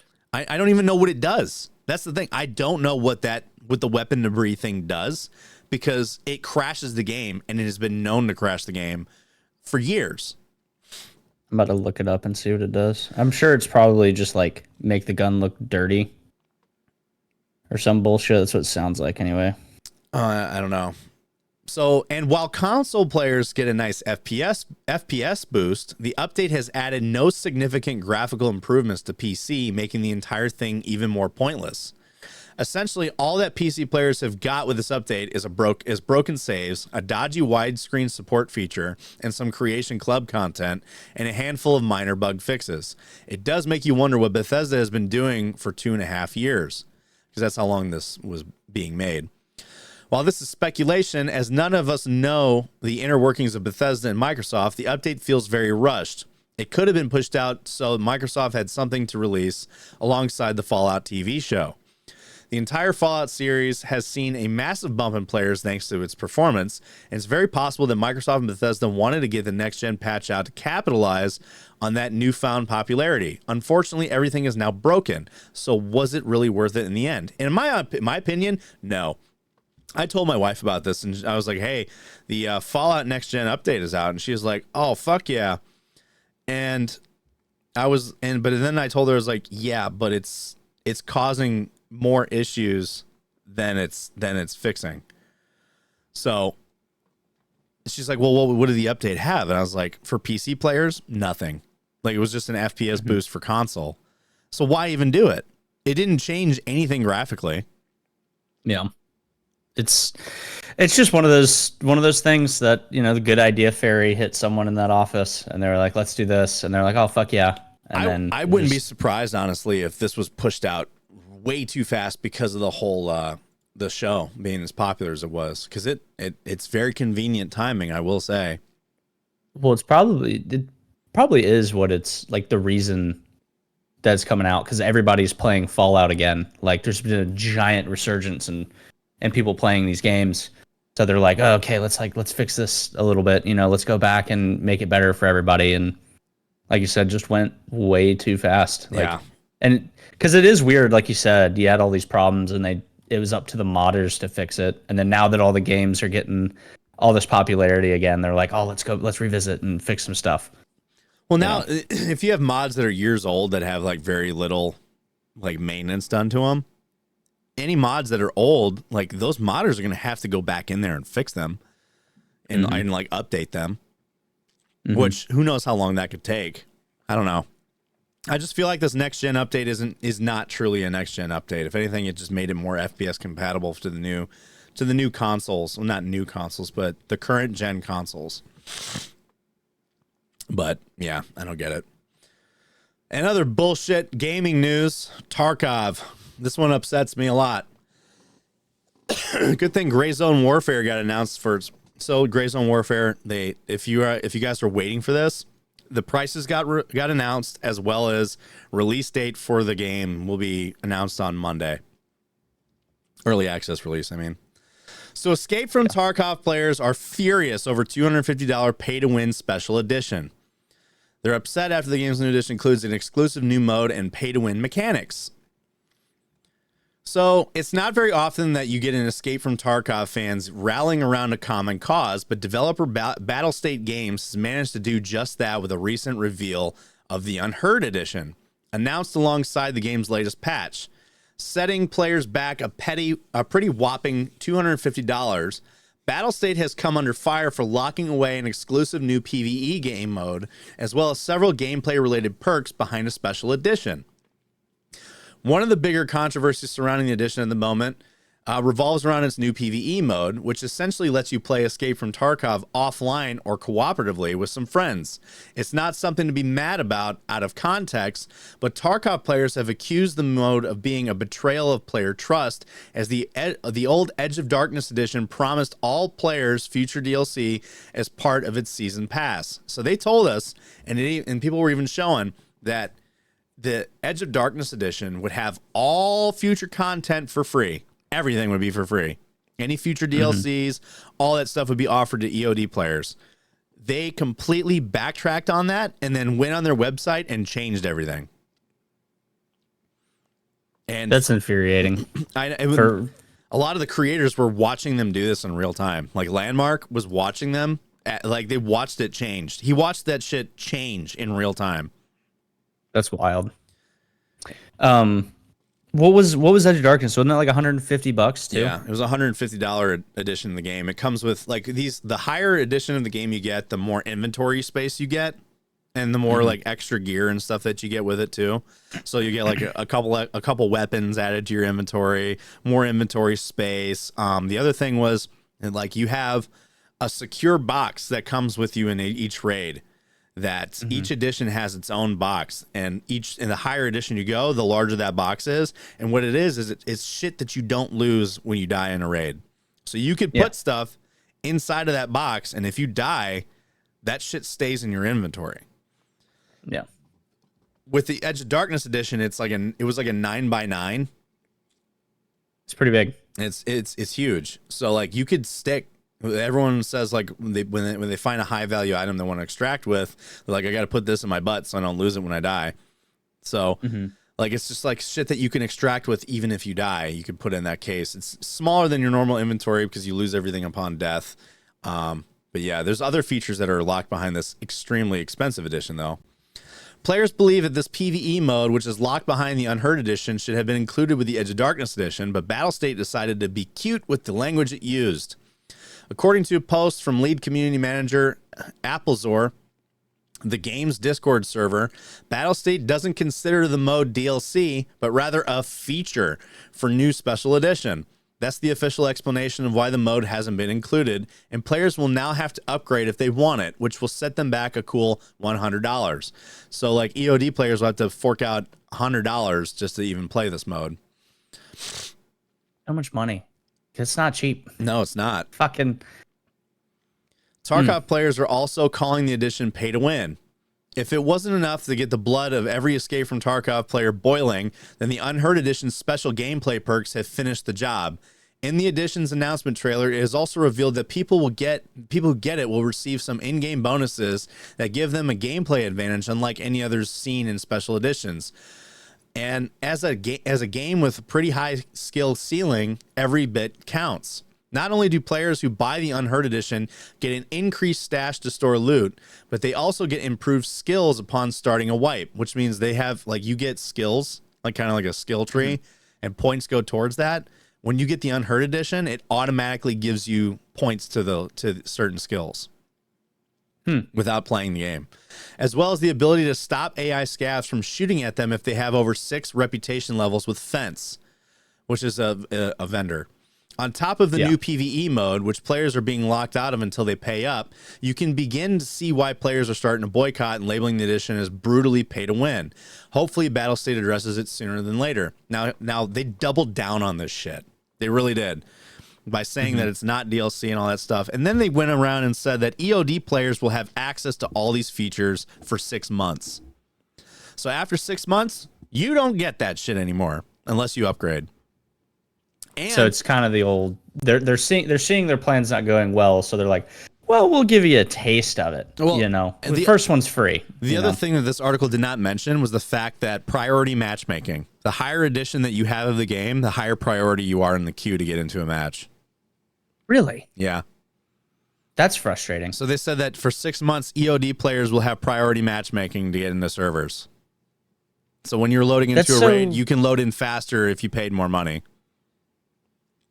Oh shit! No wonder took me fucking 10 minutes every time I tried to play a match. Yeah. I got the cheapest one. Yeah, I know. The more money you pay, the faster you can get into a raid. Yeah. So and then there's also things that they didn't mention in this that are also they're part of skill stuff. So you have a weapons case. Your weapons case is like basically to give you additional inventory space by putting a weapon in there to not take up the space, and it has all the extra slots for a weapon, a bunch of attachments, magazines, and all that stuff. And then they have what's called the Lucky Scav box. And what a Lucky Scav box is, it's a box that you get that randomly will have loot put into it by scavs. So the Fence is like the vendor that like you earn reputation with him by not killing scavs. Unless if you're a PMC or if you're an operator killing scavs, it doesn't matter. But if you are on doing a scav run and kill scavs, you hurt your Fence rating. Now, the Unheard Edition automatically gives you a like either 0.50 or 1 or level 1's Fence rating. So it puts you almost halfway there off the rip. That's a lot. Yeah. So like, and with Fence, like the higher your karma is with Fence, the less that scavs will shoot at you. And the more rewards you get for the Lucky Scav junk box. Yeah, so, that makes sense as to why everybody's like, this is 100% pay to win. Yeah. Because, I mean, you are. That's exactly what's going on. You're getting less contact. It's just making the game easier for you. Yeah, well, and then the other thing that they didn't talk about was like the melee weapon, right? So there's a weapon that you get for this edition of the game. Let me try to open it and pull it up and show it to you. So there's a melee weapon. It's a knife. It's a Kuriki knife. And they were saying that that's also with that edition of the game. However, people found that it's actually a $5 Unity asset that they just added to the game and are charging you money for, saying it's an exclusive feature for this edition. And that's some cheap shit right there. It's some massive cheap shit. Let's see if I can find articles about that. And the worst part was 2 months ago, the lead developer, Nikita, the guy that created this, said that he even said, you do not need to buy anything at any stage. If you have VOD, you don't even have to pay for DLCs in the future. You are all in for nothing, for everything coming. And 2 months ago, he even said, he said this 2 months ago, that everything in the future will be included for EOD, for people that own EOD. And then he completely backtracked this. Yeah, I don't care what you say about like, oh, it's not DLC, it's a feature. When you say everything's included, if you pay all this money, yeah, features too, jackass. Like, it's dumb. I know. It destroys the trust between developer and player. So what's in the Unheard edition? So let's here I'll read this off to you. I'll share this with you. So what's in the Unheard edition? We have the Unheard edition now. So access to PvE co-op with persistent progression. Progression will not be reset with wipe. Enhanced stash 10 by 72. increased starting level of character skills, expanded PMC pockets. So like you have pockets, right? If you're a PMC, you have bigger pockets if you have this edition. Additional equipment and resources in stash, unique in-game ID, unique radio electronic item called Mark of the Unheard, which is what keeps the scavs from shooting at you. Unique in-game melee weapon, which is the $6 Unity asset. Unique in-game armband. Increased mail retention time. So when you get mail from the vendors, you have a certain amount of time to open that mail. Otherwise, like the shit that they give you is gone.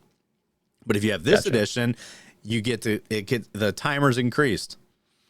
Increased fence standing. So the reputation for that vendor. Additional main menu background. Free access to all subsequent DLCs season pass. This was originally part of EOD. They took that out of EOD and put it in this edition. This exact wording, free access to all subsequent DLCs season pass, was part of EOD, and now it's no longer even there. Access to the early test server. See, that's something though, like if you took it away from the last one you did like this, you're probably going to take it away from this one in the future too. Oh, I know. And that's why people are like, fuck you, we're not doing that, because what's the next edition going to be? $400 something fucking dollars? Yeah. And their Discord is their Discord moderators change their name, like pay $60 to see my name and shit like that. They're just the Discord monitors within they locked their Discord down. There's only 2 channels that you can text in, and that's the 2 general chats. Every other chat within that server has been locked down, and it's been that way for 3 days now. It's been that way. It's been that way since Thursday. Everyone's just going off, Everyone's which rightfully going off. so. Like that's what's shitty about it too. Is it's like you're in there and you're complaining because you're like, dude, I gave you $150. Like, because I loved your game, I believed in you, I wanted to support this project, and then you turn around and slap me in the face about it and say, give me more. Papa needs more money. Well, there's been one thing that everyone's been spamming. Hang on. Tarkov Discord spam. So the thing that there's been an official spam message that's being said within their server. I'm trying to find it right now. And they've been banning people. And that sucks about it too, is just like that I think that's where I was going with that, was the whole fucking getting slapped in the face and then complaining about it because you feel, disrespected and taken advantage of by them, and then they're just like, nah, fuck you, you don't get to talk. Oh yeah, absolutely. Let me see I'm trying to say what the exact wording was here, because I want to read it to you guys. Regiment in this podcast is also partnered with BR Paradox. BR Paradox is a company that specializes in custom-built PCs. So if you have an idea for a cool custom-built PC, they can definitely give you the hookup on that. But if you're not in the market for custom PCs, BR Paradox has a wide array of pre-built PCs that you could choose from at great prices. And if you're not in the market right now for a new PC, BR Paradox will definitely hook you up with an optimization. Optimizations take around 10-15 minutes to do, and they're very awesome. I highly recommend them. I had my PC optimized by them, and it's never run smoother since. BR Paradox also has a list of renowned customers ranging from LeBron James, Chris Brown, members of FaZe Clan, and even Angela White from your favorite orange and black site, if you know what I mean. So head on over to brparadox.com to get yourself a PC today, or an optimization. And remember to use promo code REGIMENT at checkout. That's promo code REGIMENT down here at checkout. I can't find it, but basically I was saying since 2016 I supported this game with the promise that this would all be, included with this edition. I believed in this and I paid for it, and then they just completely backtracked on it, changed everything on me. And since then, it's been nothing but issues, and I'm kind of glad. But anyway, let's move on now. I'm trying to find it too. Let's move on. So, veterans respond to Marines hooking up at basic infantry training. Yes. This is what happens. And I guarantee you, every single one of them got the fucking ball smoked off. Oh, 100%. A video taken from a Marine training facility is going viral for not the right reasons. Of course not. The video, which was posted by popular Marine-related Instagram account, appears to show a female Marine making out with a male Marine in a stairway during training. The blonde in the video is possibly a female based on her hair, which appears to have French braids. The video generated controversy, particularly among those who remember was when specific occupational specialties within the Marine Corps and other military branches were male only. According to the Instagram post, the incident took place at Marine Combat Training, which is located at the School of Infantry, SOI, at Camp Pendleton and Camp Geiger. The MCT is a basic infantry training condensed into 29 days for Marines whose MOS is not infantry. All co-ed units seem to end up with this kind of drama, one user wrote. I'm glad I was in the infantry when it was males only. It's almost like putting a bunch of horny 18, 19-year-olds into seclusion and making them trauma bond is a bad idea. Another chimed in. And it's fucking true. This is exactly what it is. Yeah. So like anybody that's like, if you are like deployed in the field, in kind of like any kind of like school, it's a trauma bond. You're only like, you're attracted to that person because you're stuck in a fucking isolated situation with them and you have no outlet and like your balls are full. That's all it is. That's really all it is. I feel like this always happens in the mixed platoons everywhere, a third wrote. Another claimed that posting the video went against the Brotherhood Code. Whoever recorded and uploaded needs to be court-martialed. They wrote, there is no better way to destroy your unit integrity than to violate the trust of your brothers. The topic is still relatively recent. Integration of women into all branches and occupational specialties in the military is still quite contentious, as it has raised discussions about lowered standards and impact to morale. What, by having women in your unit? Let's see. I want to see if the video pops up here. Why? Just show me the fucking video. Why does it keep showing me ads? Skip ads. Show me the video. This is not the video. Let me refresh this. Here it is. Oh my God. Another fucking ad. It's like a... Yeah, they're making out under the stairs. See... I agree with the dude that was like, hey man, that's against bro code. Let them do their fucking thing. I agree. Gives a shit. Like, don't post it on the internet. Like, I get having the video to make fun of your buddy later. Just don't post it. Just don't fucking post it. I agree. I actually do kind of agree with that because it's like, come on, man. Like people are gonna get theirs where they get theirs. Just let them get it. Like, fuck it. They found a way to do it. All right, good for them. They got sneaky squirrels. Don't be the one to fucking rat them out. Just don't let the DI catch you, honestly. Exactly. And you want a DI to catch you? This is how a DI catches you. You know, people posting on the internet was like, well, there's some Marines out here that want to fuck, so I'm going to fuck you all. And then, like, make them all get front line rest position, move, and smoke the shit out of all of them. So for SOI and MCT, Army, you have your drill sergeant follow you through all that, right? No. Like through boot and that shit? No. It really depends on the MOS. I think infantry, yes. My MOS, no. Gotcha. Because my MOS, like infantry school is not as long. Specialized MOSs, they have cadre, like normal cadre, like basically people that work in that MOS teaching you shit. Yeah. Ours was about 6 extra weeks of that school. And there were no drill sergeants for that. It was all cadre. So that's how it is for like MCT SOI. It's like you just have the cadre. You've got a bunch of sergeants and staff sergeants and shit just fucking out there. Just, you know, they're all grunts and they're just out there to teach you fucking infantry tactics kind of deal.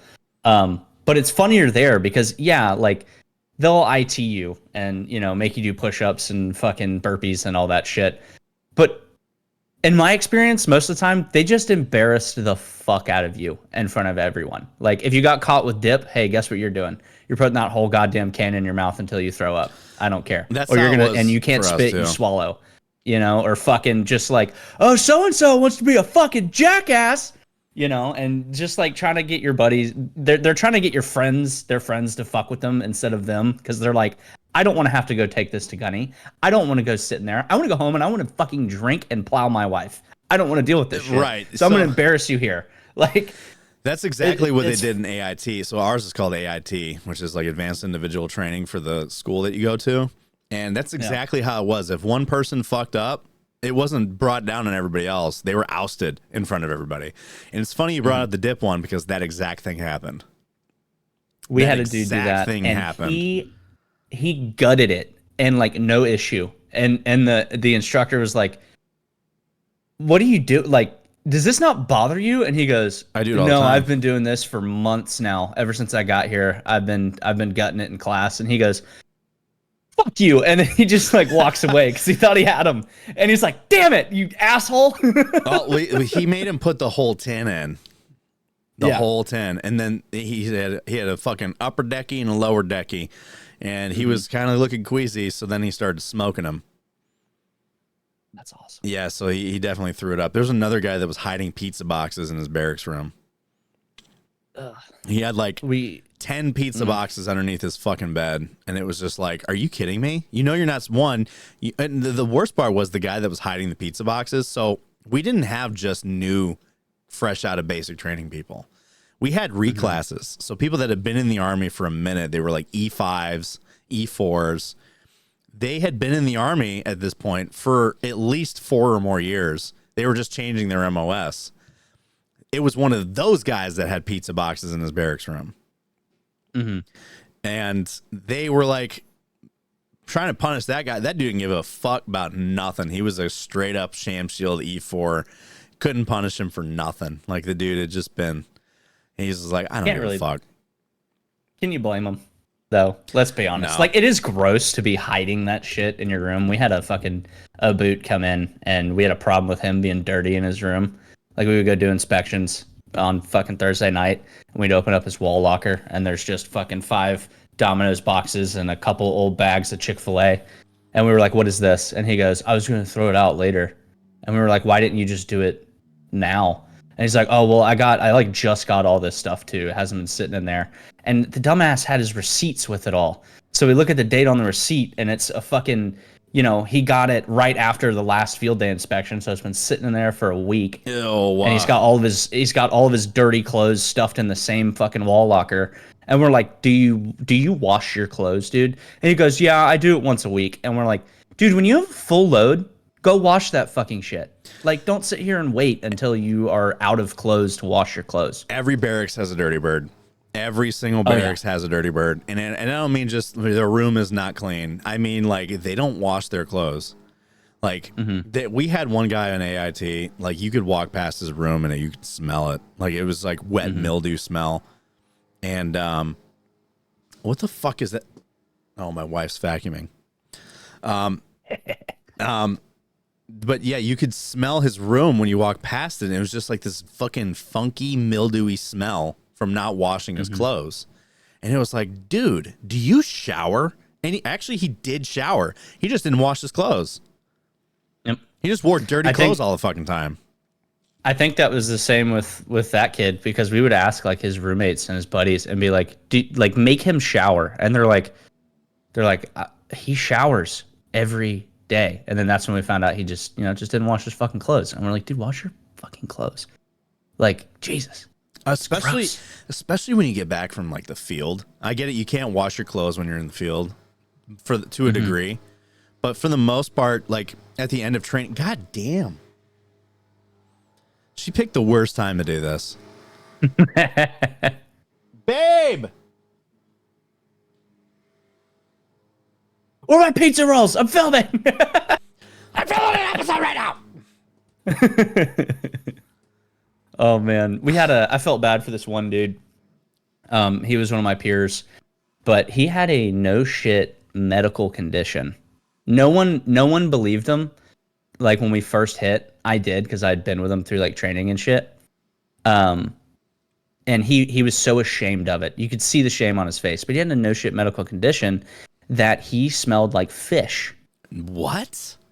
Really? Yeah. So no matter how much he showered, no matter how much deodorant he put on, he just perpetually smells like fish. That's and we crazy. Were like, yeah. And we were like, dude, you need to shower. And he like like he kept getting fucked up about it, and he came up to me, and I was like, is there anything you can do? He's like, dude, I have tried fucking using tomato fucking sauce, like you do with skunks and shit. He's like, I've done every fucking thing in the book. He's like, I've bathed in vinegar and soap to try to get rid of this shit. He's like, I can't do it. It doesn't happen. He's like, there's no pills, there's nothing. It just fucking, I smell like fish, and I'm sorry. I felt bad for him too. I felt bad because he was just like, I can't help it. He couldn't help it, and he got made fun of a lot for it, and it obviously hit him hard, and it affected him as an infantryman, because anytime he did anything, people were like, "Hey, you fish smelling motherfucker!" So he got like depressed and shit, and then just eventually was like, "I'm getting." So they put him in the armory and shit. And it's like, hey, you're not gonna be part of a lunch. They put the dude that has a medical condition that makes him smell like fish in a confined space. That sounds like a good idea. Condition that makes you wow. Google, you fucking listening? I put condition that makes you and then smells like fish.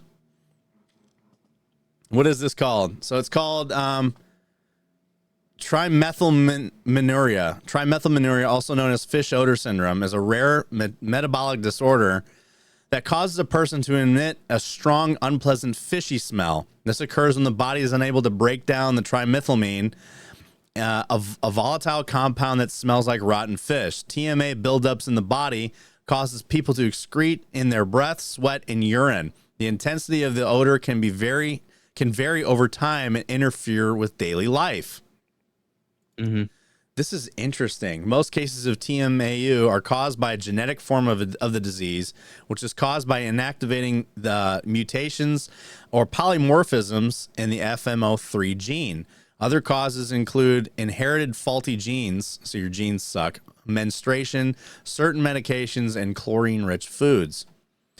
So there is no cure for TMAU, but there are things that can help. These include using soaps and lotions with a pH level of 5.5 to 6.5, taking vitamin B2 riboflavin between 3 and 5 times a day with meals. The odor can affect a person's relationships, social life, and career. Some people with TMAU experience depression and social isolation as a result of this condition. Other causes of fishy odor include poor hygiene, gingivitis, vaginosis, urinary tract infections, and advanced liver and kidney disease. That's crazy. So this dude felt bad for the guy. This dude actually had like a fucking metabolic disorder. Yep. And it caused him to smell like fish. Apparently there are ways to kind of curb it a little bit. Yeah, he would do his best. I mean, he would have his days where, you're like, oh, okay, it's not that bad, it's bearable. But then like every time we were out in the field with him, like it was bad, obviously, because he can't shower, and you could be like 20 feet away from him, and you're like, damn, and you're like, Jesus. So he's just that guy everybody kind of wanted to stay away from because they didn't want to smell him. That's so depressing, man. I was like, dude, it's fucking shitty. That sucks, man. I do really feel bad about that because you can't help it. Nice guy. Nicest fucking dude, too. But everyone just made fun of him. And I'm like, dude, he don't deserve that shit, man. Like, Yeah, that's really depressing. On another depressing note, Air Force announces a breakthrough. Artificial intelligence has learned how to dogfight humans. She's still vacuuming. She's still vacuuming. You sure it's not some new AI vacuum coming around? I don't know. Google's listening, and they want to fuck up your podcast. They turned on your vacuum. April 2024, the U.S. Air Force Test Pilot School and the Defense Advanced Research Projects Agency were finalists for the 2023 Robert J. Collier Trophy, a formal acknowledgement of recent breakthroughs that have launched the machine learning era within the aerospace industry. The teams worked together to test breakthrough executions and artificial intelligence algorithms using the X-62A Vista aircraft as part of DARPA's Air Combat Evolution program. The potential for autonomous... Oh, they don't like that at all. The potential for autonomous air-to-air combat has been imaginable for decades, but the reality has remained a distant dream up until now. In 2023, the X-62 Alpha broke one of its most significant barriers in combat aviation. This is a transformational moment, all made possible by breakthrough accomplishments for the X-62 Alpha Ace team, said Secretary of the Air Force Frank Kendall. Secretary Kendall will soon take flight in the X-62 Vista to personally witness AI in a simulated combat environment during the forthcoming test flight at Edwards. That's nuts. In less than a calendar year, the teams went from the initial installation of live AI agents into the X-62A's systems to demonstrating the first AI versus human within visual range engagements, otherwise known as a dogfight. In total, the team made over 100,000 lines of flight-critical software changes across 21 test flights. Dogfighting is extreme. Hang on. Hello, everyone. It's just me and you. Been wanting to say for a long time. I've got feelings about you. It's okay if you don't feel the same. I understand. If Brock put this in. What? None. What'd you say? I had a sensual moment with viewers while you were gone. I'll see it in the edit. Sorry about that. She forgot that I was recording. I told her I'll be done. We'll be done soon, though. All right, where was I? So dogfighting is a highly complex scenario that the X-62 Alpha utilized to successfully prove using non-deterministic artificial intelligence safely as possible within aerospace. The AI dogfights pair with the X-62 Vista against manned F-16 aircraft in the skies above Edwards. Initial flight safety was built up first using defensive maneuvers, before switching to offensive high-aspect nose-to-nose engagements where dogfighting aircraft got as close as 2,000 feet at 1,200 miles per hour.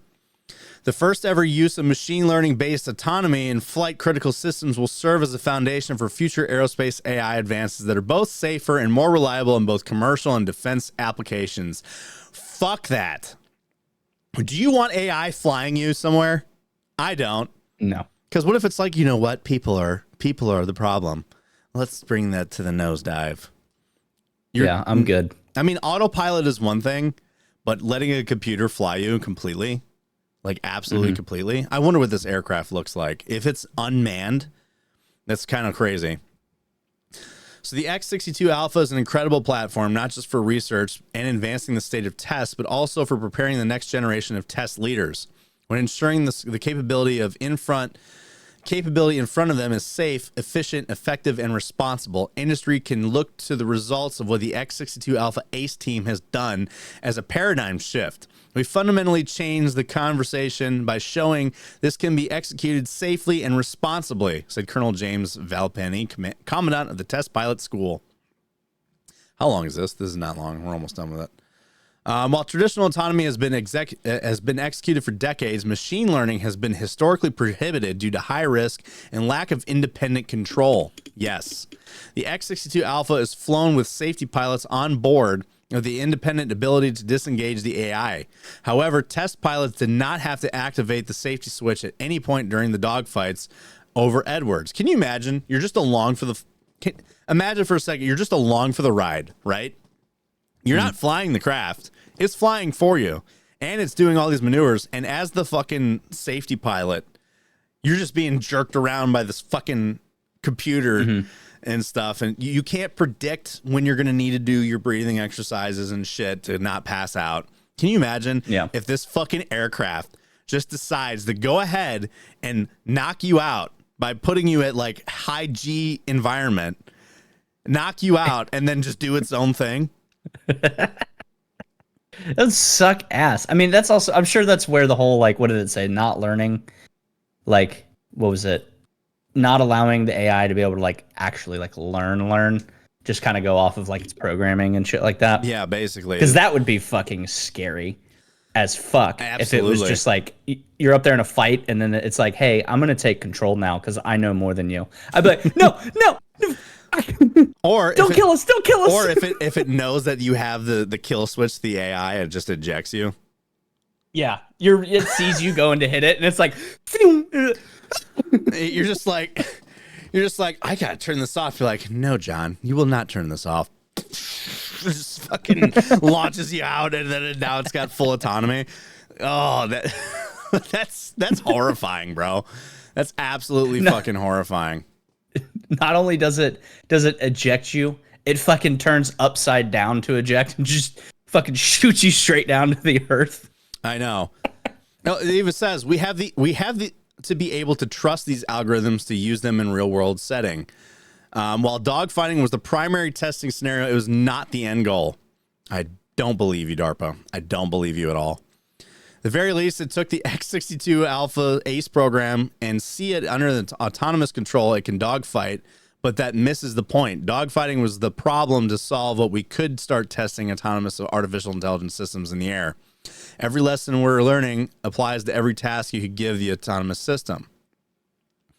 If the breakthrough machine is still learning and will continue as teams from both Test Pilot School and DARPA look into advanced lessons learned into future programs of record, the X-62 Vista will continue to serve as a variety of customers for research while providing key academic lessons.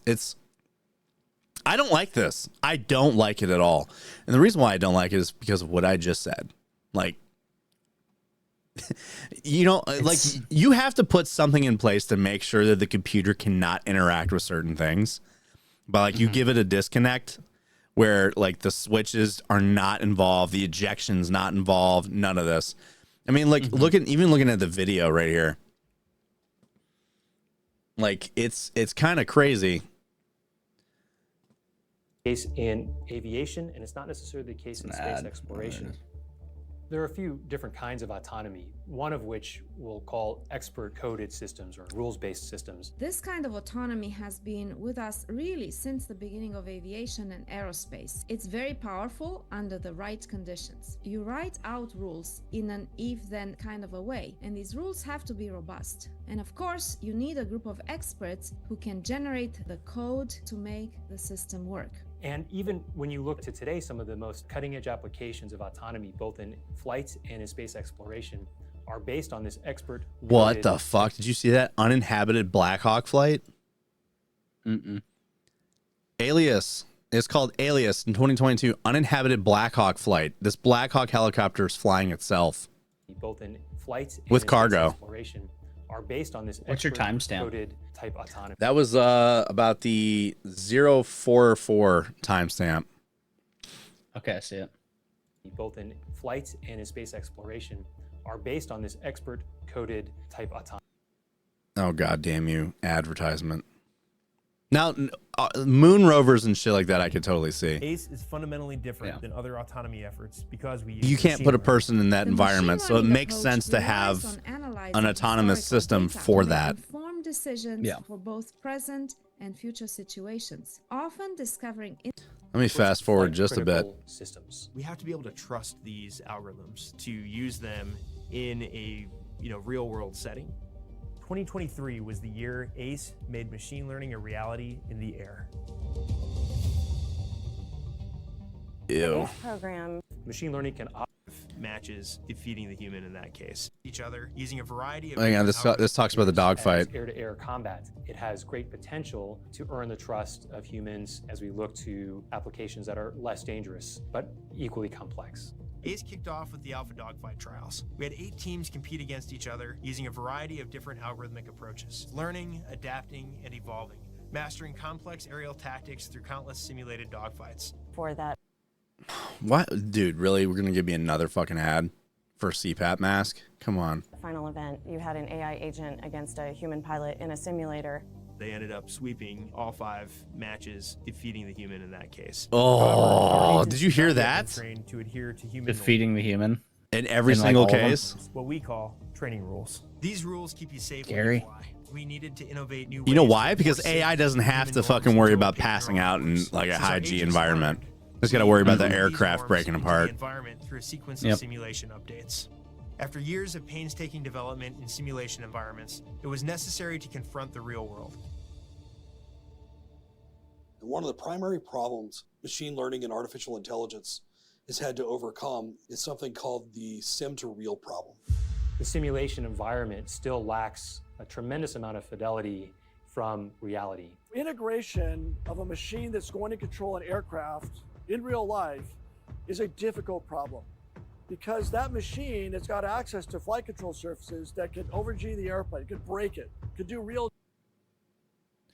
Okay, we're not gonna watch this anymore because it gives me an ad every 10 seconds of the fucking video. Damage. We had to have an airplane that could. So basically, one of the biggest problems was that the AI will push the aircraft beyond its actual limit. Mm-hmm. And that's the challenge that they have to overcome. It's not so much that the AI will take over the aircraft. The AI will push the aircraft beyond the limit that it's capable of. Because it doesn't know, hey, you will break apart and fall out of the sky if you do this type shit. Yeah. So, which is just, it's just wild that like to think the AI, its only thought is kill. well, yeah. Well, for this scenario, yes, shoot the other plane out of the sky. That's my objective. You know, that's all. Yep. That's all I'm made to do, and I will do that by any means possible. And it includes like destroying myself in the process. Mm-hmm. But yeah, can you imagine like in the movie Stealth talked about this? It was a super highly, like, you know, high-tech aircraft with an AI computer on board, no pilot at all, where it flew autonomously. Are you looking this up? I'm looking up the movie, yeah.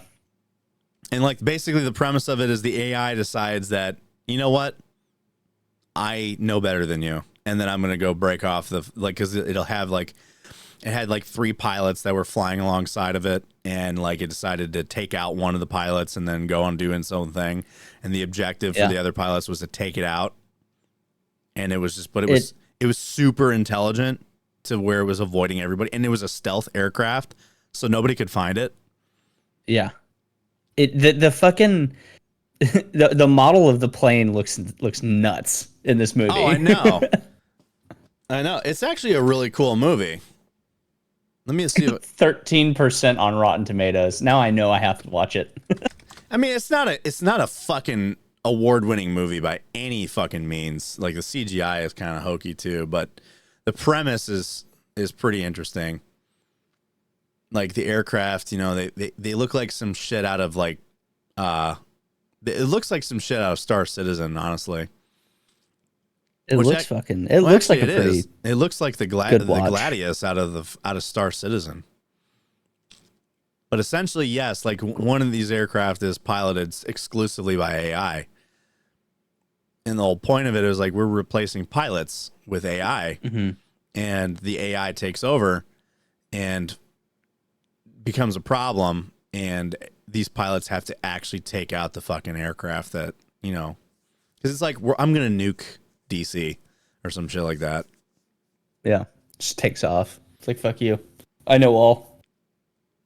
AI is a scary thing to trifle with. It absolutely and the more that people smarter than me try to convince me that no, this is the future and it's cool, the more I'm like, that's what they said in the movies, man. And look at what happened. Yeah. I might actually watch this movie later. Yeah, I don't like it at all. The second you start throwing computers into being autonomous in a combat scenario, that's a problem. Like, look at Boston Dynamics with their flamethrower dog. Did you see that shit? What? You didn't see that? You can buy it too. No. It's 10 grand. That sounds awesome. Hang on, let me look it up. Boston Dynamics flamethrower dog. I want one.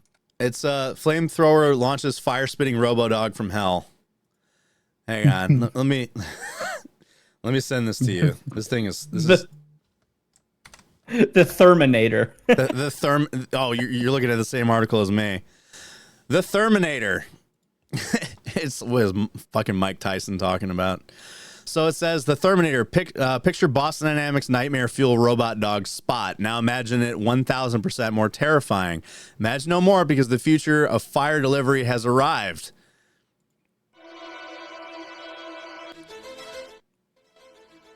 And they're just fueling it up. It's like this little fucking robo dog with a flamethrower on his back, walking around. At first, I thought this was a fake video when I first saw it. And then I realized it's got a green laser on it. Why? As if the fire wasn't enough. Now you got like, I have targeting. Like, come on, man. Target acquired. And it's not just fire. It's like liquidized fire. So it's like gasoline, spitting flaming gasoline at you. You're not getting that off. It's like No. it's loaded with fucking napalm. You got a flashlight and a laser on it and shit. Imagine using this for home defense, and it's like, Oh my it's God. like, all right, go get him, and you hear a robotic woof, woof. Is it a war crime if it's not you doing it? Oh my God. Oh my God, there it is, spitting fire. God, that's cool. Why? I want to know why did somebody make this? Why did they build this? The quadruped. Because they can, and it's badass. This quadruped is coupled with the arc flamethrower to deliver on-demand fire anywhere. The Terminator, which was first released last year, now seems to be an actual thing you can buy. It's like 10 grand. Also boasts an hour of battery life, a 30-foot flame-throwing range, and Wi-Fi and Bluetooth remote operation via smartphone from a first-person perspective. This is War Crime, the robot dog. At 37 pounds, the Black Mirror Horrors is ready for anything, says Thermoflame, including wildfire control and prevention, agriculture management, ecological conservation, snow and ice removal, and lighting the barbecue. Or, you know, going into a fucking foxhole and just making sure that bunker doesn't exist anymore. You'll see that in Ukraine, and I tell you what, a couple months. All of our granddads that are Vietnam vets are just chomping at the bit seeing that thing. Did you watch far enough to see the thing jump? No. It fucking jumps, dude. Does it really? Yeah, go at like 110. Start watching from there. Oh my God, it does jump. This is legitimately a Black Mirror episode. This is you know, I think that's what we're going to call this. We're going to call this Black Mirror because we're talking about AI and fucking flame-throwing robot dogs and oh, dude, I don't like shit like this because it's so it's dangerous. It's dangerous. It really is. I feel like movies, like reality becomes the movies that we watch.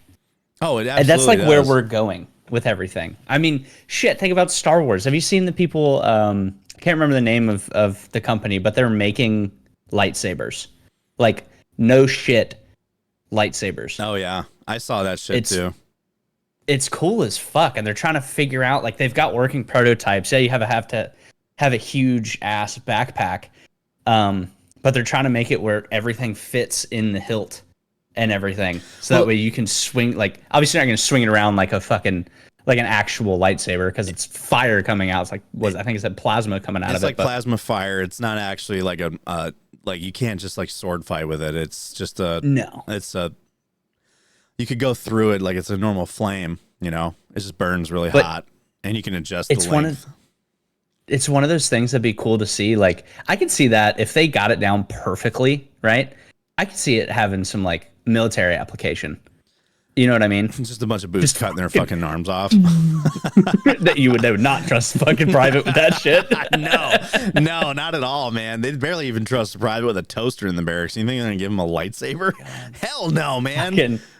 But you got like fucking you just got special operators and everything going out there with fucking lightsabers, cutting away fucking hinges on doors with a fucking lightsaber real quick. Bro, it's like it's already fucking ominous when you're in a dark room and there's a bunch of dudes with nods walking in. Can you imagine they walk in like this with a fucking lightsaber? Like, what the fuck is going on? Like in episode 1, whenever he's like, close the blast doors, and he's like, he's still getting through. I still got it. Yeah, I remember that in the Phantom Menace, dude. Just like the Land Warrior thing I told you about. Like, they're trying to fucking advance the tech of the warfighter, and I worry that it's gonna get. I mean, to be fair, a lot of the shit that nowadays the way that tech is advancing, a lot of these crazy advancements could end up becoming more practical. But before, up until now, it was insanely impractical to have this shit because it just weighed so much. It was like extra equipment you had to carry around. But that IVAS system that we talked about on an episode, you weren't there for that one. You were in Utah. But that IVAS system that I showed you last night, like stuff like that where it's got mixed reality in the headset where you can get like actual real-time tracking of stuff. like just advancing like the efficiency of the future warfighter. And now you got flame-throwing robot dogs, AI flying aircraft, knows how to shoot people down.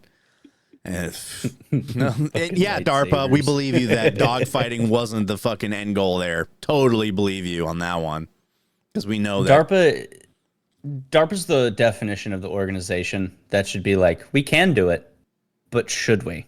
Oh yeah, absolutely. It's like you were so caught up in the thought that you could, you didn't think about that if whether or not you should.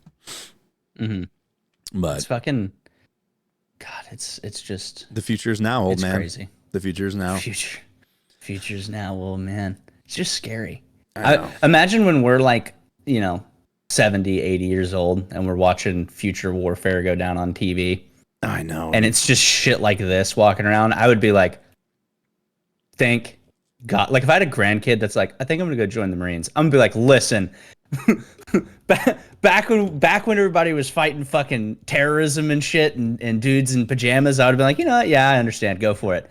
You got flamethrowing robot dogs. Fuck no, dude. Stay home. How long before one of the Boston Dynamic robot dogs has a minigun on the back? Like you went from fighting dudes in caves with man jams to fucking now you got the T-800 coming after you. Come on now. Jesus. Come on now. I'd be like, hey kid, you ain't making it. Now listen, like, man. I'm sorry, I'll be honest with you. You ain't gonna make it out of that one. Just stay home. No.